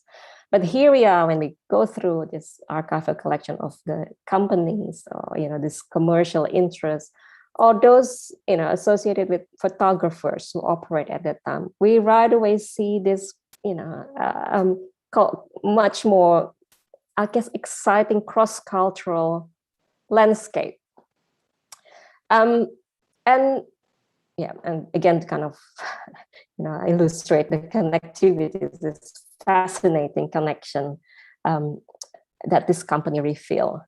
And KPM, as a very powerful shipping company, established a range of important buildings throughout Indonesia. Clearly, their own office building in Batavia, Makassar, Semarang, designed by Dutch architects, the first hotel in Bali, and surprisingly, they also established office in Singapore.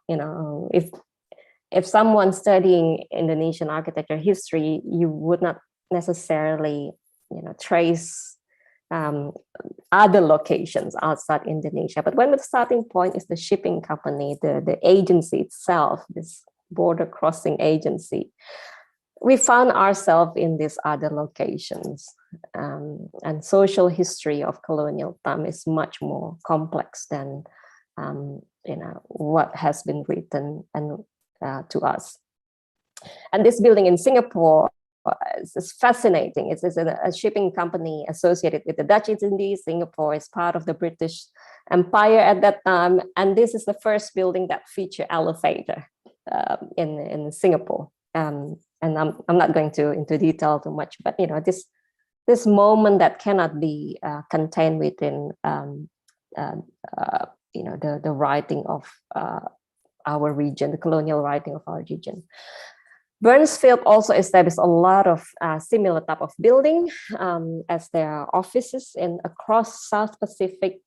And interestingly, they also occupy a building in Surabaya, perhaps unsurprisingly, because Surabaya sort of kind of an entry point to the sugar industry in Java. And at that time, there's this Australia also kind of building on their sugar production in Queensland, and they are exporting goods from Australia, red wine, butter, meat, and then Burnsfield is one of the agents that kind of distribute goods from Australia to the Dutch East Indies and the other way around. And this building still exists in Surabaya. And what I would like to reveal here is how interesting is this repetition of particular feature of the building across the broader operation of Burnsfield.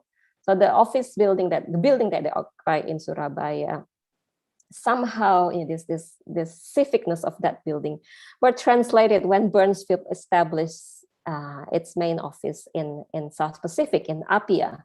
There's this similarities of this articulation of the corner. And we can see that we don't know who were the architects, and perhaps that is not an important question, but how this company who established its presence in Surabaya carry within its operation this type of buildings elsewhere in South Pacific. This connection that's simply not identified in the way we understand the colonial history of our region. These connectivities that follow their movement across border. What I would also like to highlight is how this agency, the shipping companies, also act as an agent that shape the emergence of urbanism in late colonial era at that time. So urbanism is not really just associated with key administrative center, the work of town planner and architects at that time in developing a certain modern urban language at that time as kind of the formal articulation of colonial identity at that time, the Dutch East Indies Company identity, but also shaped through these enterprises that operate beyond, and regardless of the interests of the colonial government. So I think this opened up a huge range of possibility to understand the cultural history of late colonial Asia Pacific. And what the photography collection of Burnsfield reveal a series of buildings that for me bring me back to the tobacco plantation in North Sumatra. A typical building with a veranda surrounding it. It sort of resonate the bungalow typology that the British colonial administration also spread across the British colony, across the Asia. But this is indicate another source of distribution of that typology. The way shipping company, when they establish plantation in different part of the world, they also act as the agent that carry within it ideas about how we build at that time, how we build in those plantation estates. This is in Australia, an area near the sugar plantation in Queensland, building that quite similar to the typology we see in Northeast Sumatra. This is a drawing of workers' bungalow for Rabaul in South Pacific. It was drawn somewhere in Sydney. And for me, when I discovered this material, it brings me back to this type of architecture in Sulawesi. And although I still need to do more historical work to actually connect, these traces of the past, the network, the shipping network itself is a starting point that will guide me towards finding that actual, historical recordings of the connection. And this is a very interesting photograph of one of the plantation, one of the houses constructed for plantation manager in South Pacific, in Samarai in British New Guinea. And I think those of you who are in Indonesia are familiar with this chair, this type of chair that is very common in East Java and or also Central Java. This is a chair during that people use during sunatan.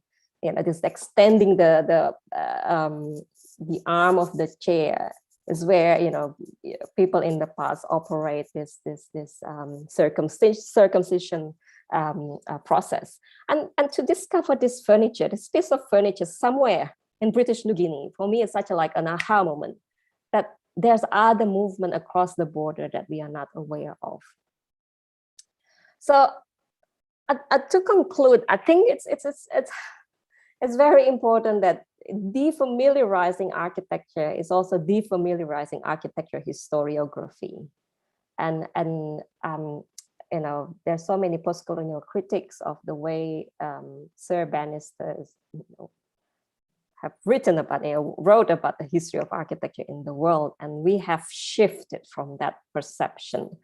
This classification that he used in the earlier editions clearly embody a certain hierarchy in seeing the world, certain hegemony that we need to challenge, and it has been challenged. So, more recent edition of Sir Bannister Global History of Architecture is sort of a recognition of the intracolonial and a much more cosmopolitan facet of architectural history of the world that we need to constantly remind ourselves. And I would like to perhaps conclude with these slides. And then when we talk about intracolonial connection, transnationality, if we realize how vast is the archipelago of Indonesia that we now call Indonesia, just to kind of impose that map on geography of Europe, I think we need to really, broaden up our imagination of our past. I mean, history is written and still being written, and our imagination and our curiosity should be seen as an attempt to liberate ourselves from what has been written to date.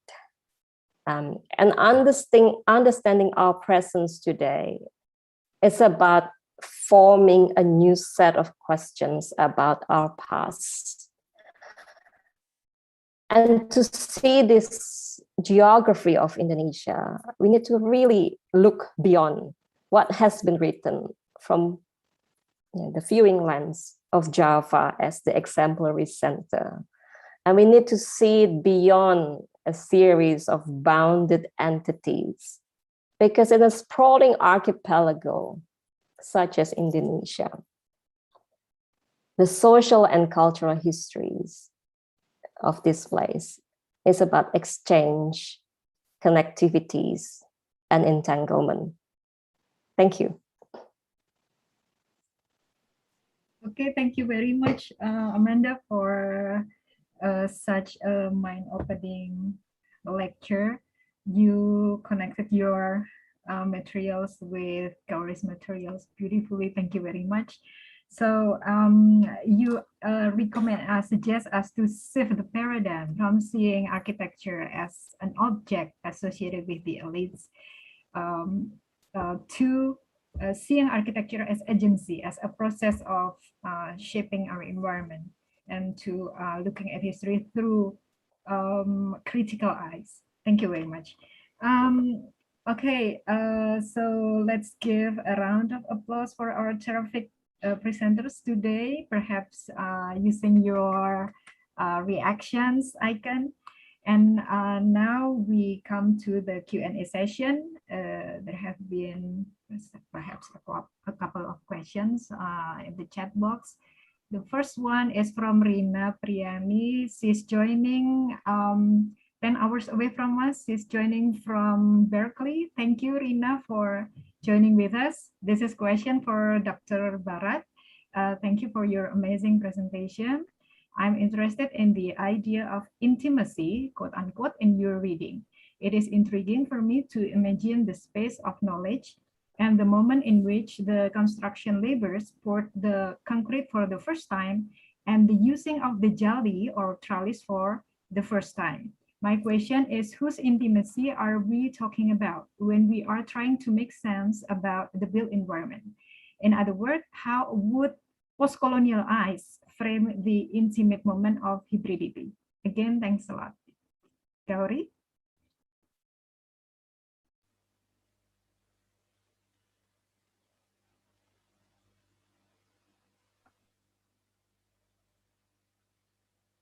Sorry, is Gauri's voice can be heard? No. Oh, no, okay.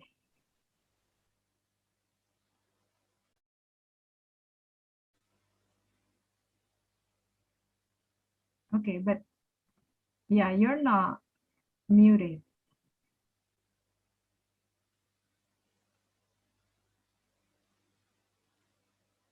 Okay, maybe while we are waiting for God is fixing the device, maybe we can move on to the next question for Amanda. This is from Roro. Oh yeah, first, before that, maybe this is an appreciation from Ibu Endang Triningsih. Thank you very much to both Dr. Gauri Bharat and Dr. Amanda Achmadi for sharing and showing us the very intricate layering of the historical reading on our social-spatial production of the early forms of Asian modernizing urban landscape. Okay, yeah, thank you. And then this is a question from Roro Damar. She's from Institut Teknologi Bandung. I think she knows well Amanda. Okay, some Indonesian scholars prefer to employ an inward-looking history writing method that captures Indonesians' voices while puts away the so-called Western literature as an attempt to decolonize Indonesian history. although it creates partial understanding and incomplete reading of history as an impact. How do we come to a balanced perspective of this Eastern-Western dualism that, although signing a hegemony of Orientalism still exists today, can we be fully liberated from colonized thinking? What if the bias to see Indonesian architecture as an exotic other that you mentioned earlier successfully nurtures a sense of belonging to the country? Most Indonesians are proud of the idea of having a pristine culture. Despite problematic, it somehow brings a positive impact on people's nationalism. How should we react to this paradox? Amanda? I think we start, nationalism should be historicized. You know, we need to see that our national history is perhaps some of the shorter chapter of a much longer history of our region. And I think to try to compartmentalize the history of the region through the lens of nationalism is about denying our own story to some extent. And I think we should not assume that the narrative of history is pretty much linked to the ethnicity or the race of the author of that history. What we need to really understand is what is the questions? What is the questions that drive a particular historical account rather than, you know, the ethnicity or the nationality of the author. And we need to really question the subjectivity of the author more than, you know, this ethnic categorization of that person. So I think, you know, it's so easy to essentialize one's history and one's identity when it is led by, you know, any nationalism. Well, I think it is at the same time, I need to really acknowledge some of an important scholars that reveal so much more about Indonesia outside Indonesia.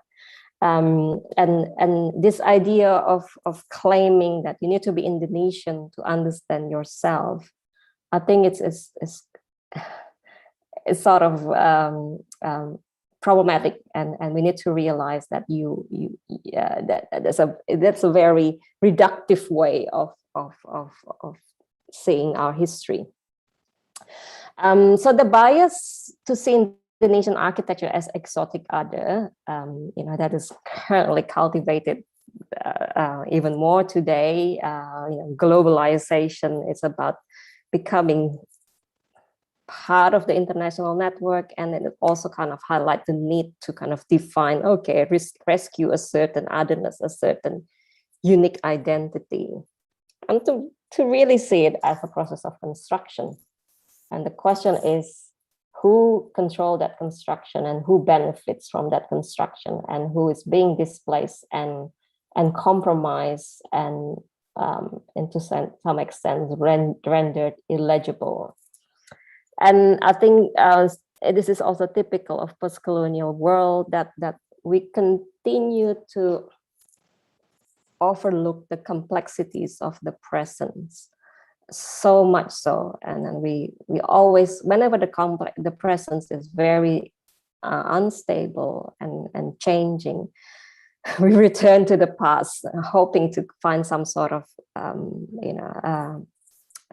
much more secure position. But it's very problematic. And the works of Abdul Malik Simon, The City of Southern Latitudes, the post-colonial world, is about this shifting moments, you know, and that he has this fantastic term that urban condition, our realities in Southern Latitude is empirical diffractions. That is a powerful theorization. How are we supposed to progress when we kind of refuse to see our own existence, refuse to recognize the complexity of our condition, and continue to subscribe to the terminology of urbanities that were written in the global north, by Western countries. That is when you are operating as a colonized subject. So this is a realization that the danger of essentializing oneself as different from the West, you're in fact perpetuating that colonial perception of otherness. Okay, that's very intriguing. When you are different from the West, then that means also perpetuating the colonial way of thinking. That's very intriguing. Thank you so much for Amanda. Gauri, would you like to please check your sound system? Maybe let's check. No, it's not. Perhaps you would like to maybe restart your device, maybe. Now? Oh yeah. Okay. Sorry, I think the wire had come loose. No problem, no worries. Should I repeat the question from Rina? No, I have it. I have it on the chat window, so not a problem. Thank you. Okay, yeah, go ahead. Thank you, Rina, for your question. I hope I may call you that. So I think when I wrote that bit about intimacy, when you asked the question, I realized how important that has been for how I'm approaching this whole project conceptually. So I was referring to intimacy really as a methodological entry point into how we ask questions of buildings. So it was the intimacy of the researcher to architectural works from the past. And what I mean by that is obviously to be able to ask foundational questions of, like I said, how are buildings made?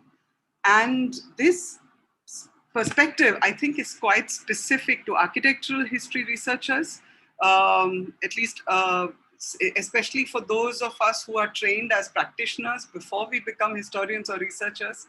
Because when Stokes-Robert is doing that project, or when any person is doing that project, we are able to draw on our own experiences, however limited. So I haven't practiced very much.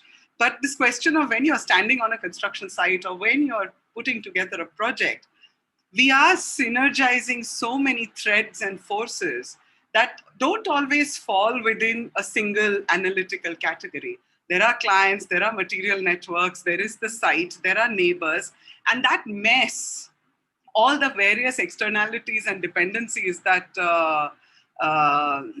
Amanda quoted from Jeremy Till. So it is that mess that you mobilize into analysis of buildings in the past. And that is where colonialism is no longer a thing. It is suddenly diffused into so many different forces. Modernity is no longer a thing. Locality is no longer a thing. And that is where is that tremendous analytical potential to say, wow, okay, now all this gets thrown open. And how do we then reconfigure all of this to constitute a new reading of what might this mean within the larger project of colonialism, within the larger project of any of the tropes that we encounter. And that is where, the potential for this intimacy to open up a whole new way of reading. So just one more point, since you mentioned, because this again has come from this question of reflecting on the experience of practice, is this question of thinking about laborers and how they work. So one of the things with any building project is so I use the word unskilled laborers, but actually for the most skilled components of any project, the architects are typically using laborers who have one set of skills that may get modified for this new need. So again, if we look at reinforced construction, in fact, even today, there are caste-based artisanal traditions. So there are castes of metal workers, castes of carpenters. And even today, when somebody wants something innovative done by way of concrete, they are likely to reach out to people who are traditionally from the carpenter castes. So while we are talking about a new technology, in terms of labor, we are talking about a sort of a realignment of various traditions of making, which are getting channelized. So there was one of the professors who taught me technology happened to have worked with Le Corbusier in 1953. And he mentions this incident of a barbender who could speak no English and Corbusier who could speak no Indian language, communicating on how to bend bars for the City Museum project. So there is actually, so it is not the architect as a skilled person passing on knowledge to an unskilled. It's a very complex encounter of two very different knowledge traditions that are coming together into that moment, which also we, in a sense, only fully understand if you have tried to argue with a laborer on site, telling them that, you know, you need to get this plaster work in line or some such thing. So yeah, so that's the intimacy of, you know, having trained as a practicing architect and then moving to history, and the potential of mobilizing that background and training into these sort of more intimate readings of how are these buildings made. So I hope that addresses your question. Thank you. Yeah. Okay, thank you. Rina, would you like to comment, perhaps? No? Okay. Gauri, Well, okay. no, thanks, Tutin, and thanks, Amanda and Gauri. This is great. Okay, thank you, Rina. It's almost midnight, I think, over there. Yeah. Gauri, I have a question. Has Jali been known before the modern era? For the Jali, the precast Jali?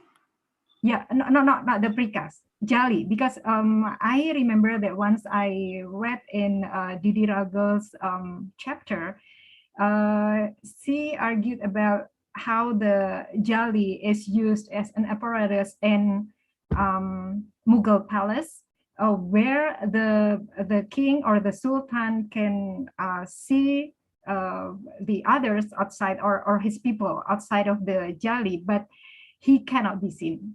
So perhaps the Jali is from the I don't know, it's pre-modern era. Yeah, concrete era. Yeah. So the Jali does have a fairly long, architectural presence.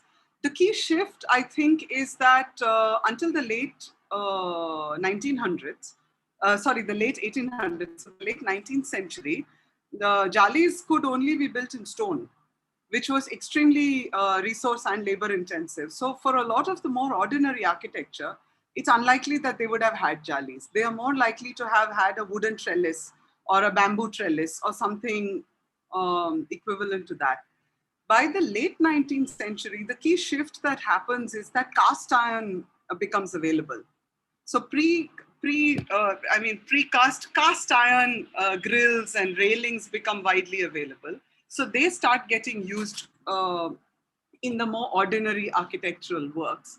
And then by the early 20th century, by the time cement is available, you begin to see this becoming more widespread. So I think in a sense, the Jali, from being part of a monumental tradition on account of being very resource and labor intensive, it becomes more widely available, which is why then you end up seeing it in a project like Housing for the Poor. It's because in a sense, cement in a sense democratizes this kind of a ventilation device and makes it more widely available. Okay, thank you. Let's move on to the next question. This is from Roshini Pusparats. Question to Amanda. When you say that skilled personnel from Java were a major part is establishing the sugar industry in Queensland, is there evidence of Dutch-British alliances or cultural incorporation? I would also like to ask if there are any existing practices, either architectural or cultural or both, of the Javanese origin in today's Australian sugar cultivation industry. Amanda? Thank you for the question, Roshini. Some of the traces that I've encountered so far is through correspondence between planters in Australia and to some extent the administrative government in Java at that time, colonial administrative government in Java. It's just the correspondence requesting possibilities to obtain certain specimen of sugar plants to be propagated in Queensland and the other way around. And also we can trace some evidence through colonial historians that looks into the history of agricultural plantation in the region. And through their works, there is recording where plantation estates in Australia were requiring and importing workers. We know that they're importing workers from South Pacific primarily because it's the immediacy there, but also from Java. And we rarely, because of the bias in the way we see our history, we don't necessarily identify that connection to Java. I think Australia see more connection with the South Pacific. But through this work of general historian, colonial historian, not necessarily architectural historian, we encounter a much more complex set of data that, in fact, that these are the evidence. In terms of whether perhaps not a substantial evidence of the alliance between the colonial governments, but between entrepreneurs, between planters to planters and so on. And this connectivities through trade is much more porous and fluid than the formal collaboration. Perhaps there are in collaboration between, because these are competing colonial states. But in terms of tradings, that the logic of tradings, the logic of expansion of trading connection did not comply to the logic of colonial governance. And in terms of existing, whether there are any existing practices of Javanese origin in today's Australian sugar cultivation industry, I think I'm not pretty sure what you mean by practices, aside from the fact that the Javanese laborers were part of the labor that opened up the plantation area in Queensland. And there is cities such as Mackay in Queensland.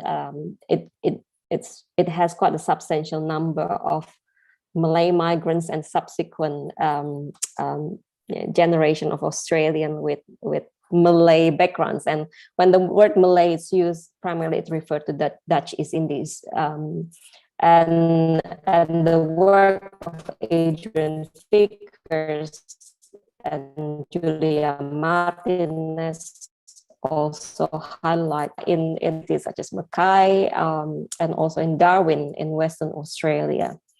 So those are the evidences of connection. It might not be and that's the problem.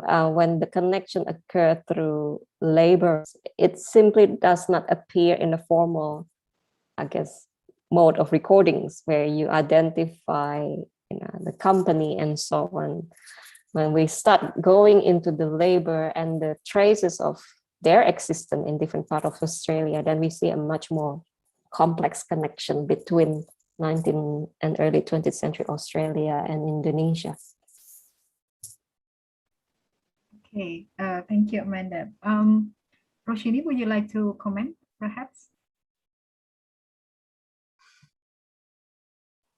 Thank you very much for the answer, Dr. Amanda. Okay, thank you. Okay, the next question is for Gauri. It's from Rossini. Originally meant for the cotton mill clerical staff, how does the occupancy of cotton chawl evolve or change hands to today's occupancies, who all have had the chance to live there since then? Gauri? Thank you, Roshni.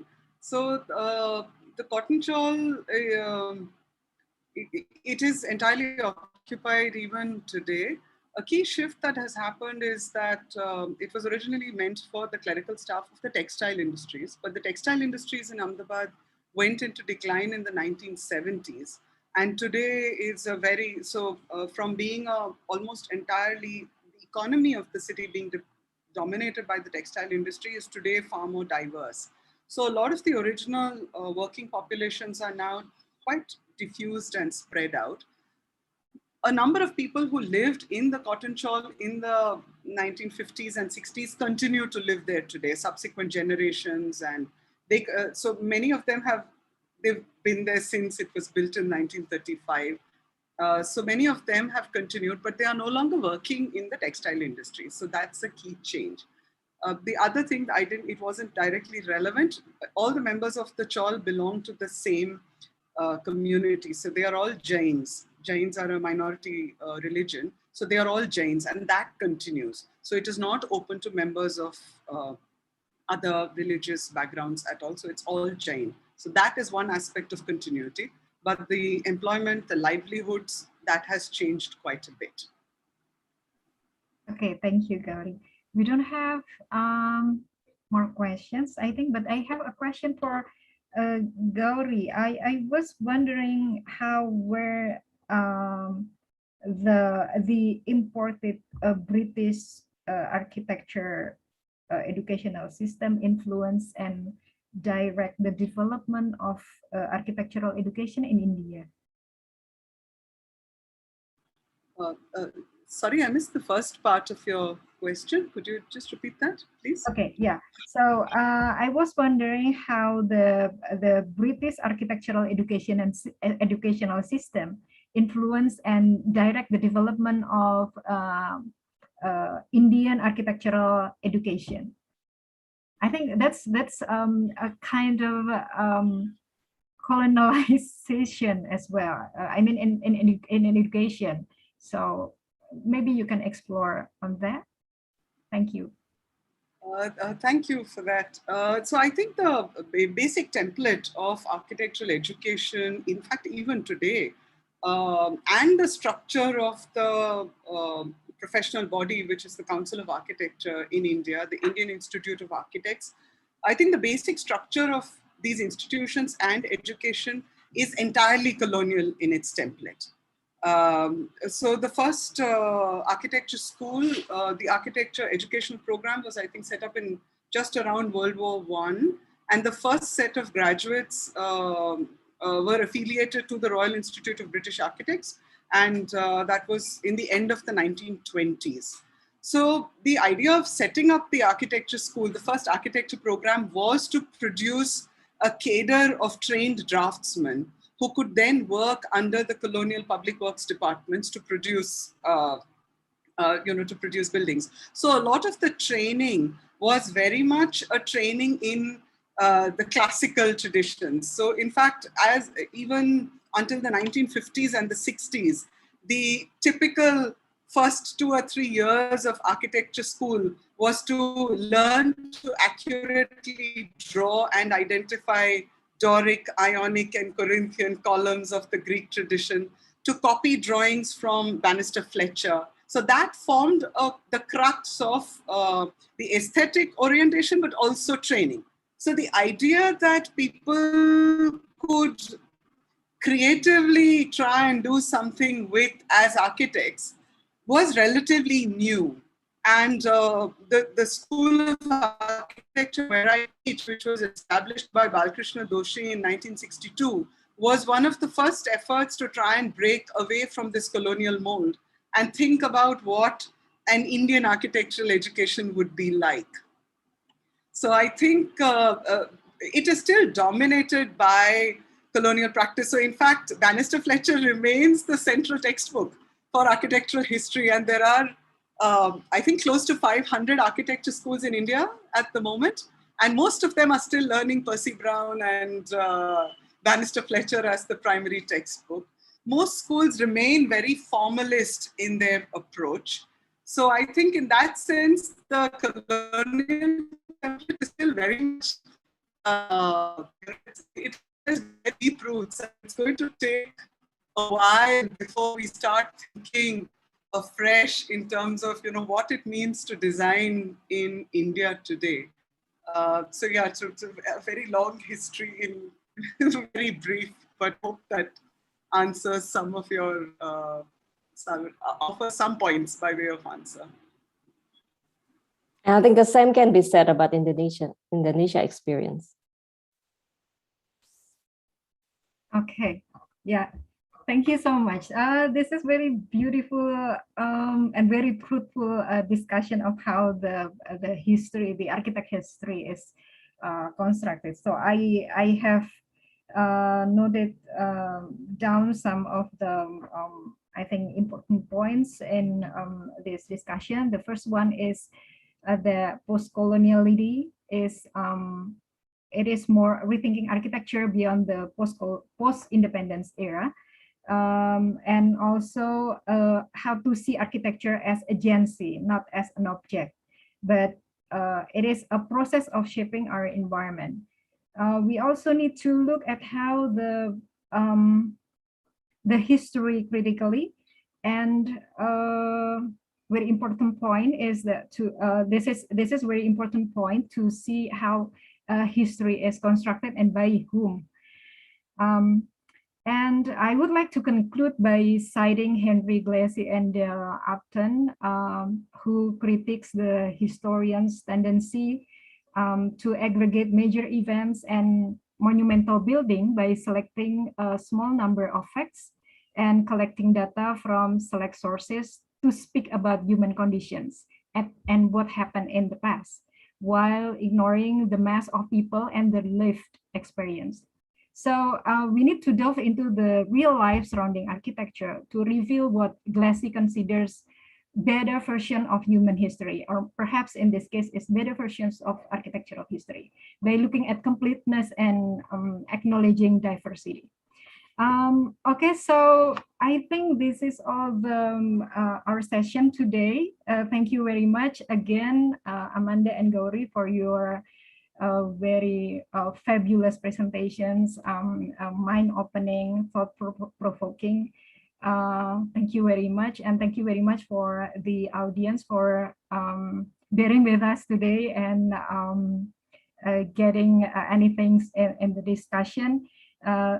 Thank you very much. Now I will return this to Pak Agara. Thank you.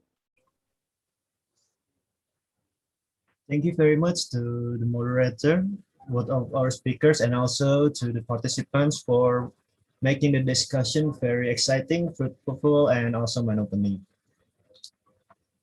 As for a reminder, the link to attendance list has been shared on the chat box.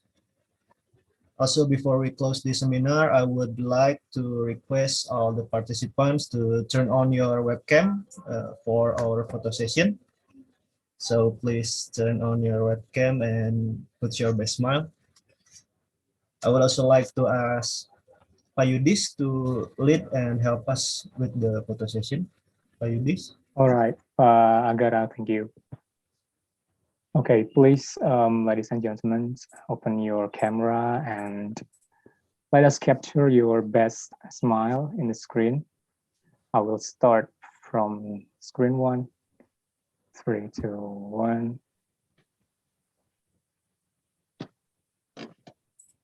Wait a second. Screen number 2. All right, Bagara, you can continue. Okay, therefore, the 6th architectural lecture series, Viewing Architectural History Through a Social Lens, has concluded. May what we had conduct will be useful for us. Also, we would also like to inform you about our next webinar event, the 7th Architecture Lecture Series, with the title of Materiality in Architecture, with Rizal Muslimin PhD and Architect Andi Rahman as speakers. Finally, thank you to all the participants for attending this webinar. We hope to see you again in other events or opportunities. Have a good day, and wassalamualaikum warahmatullahi wabarakatuh.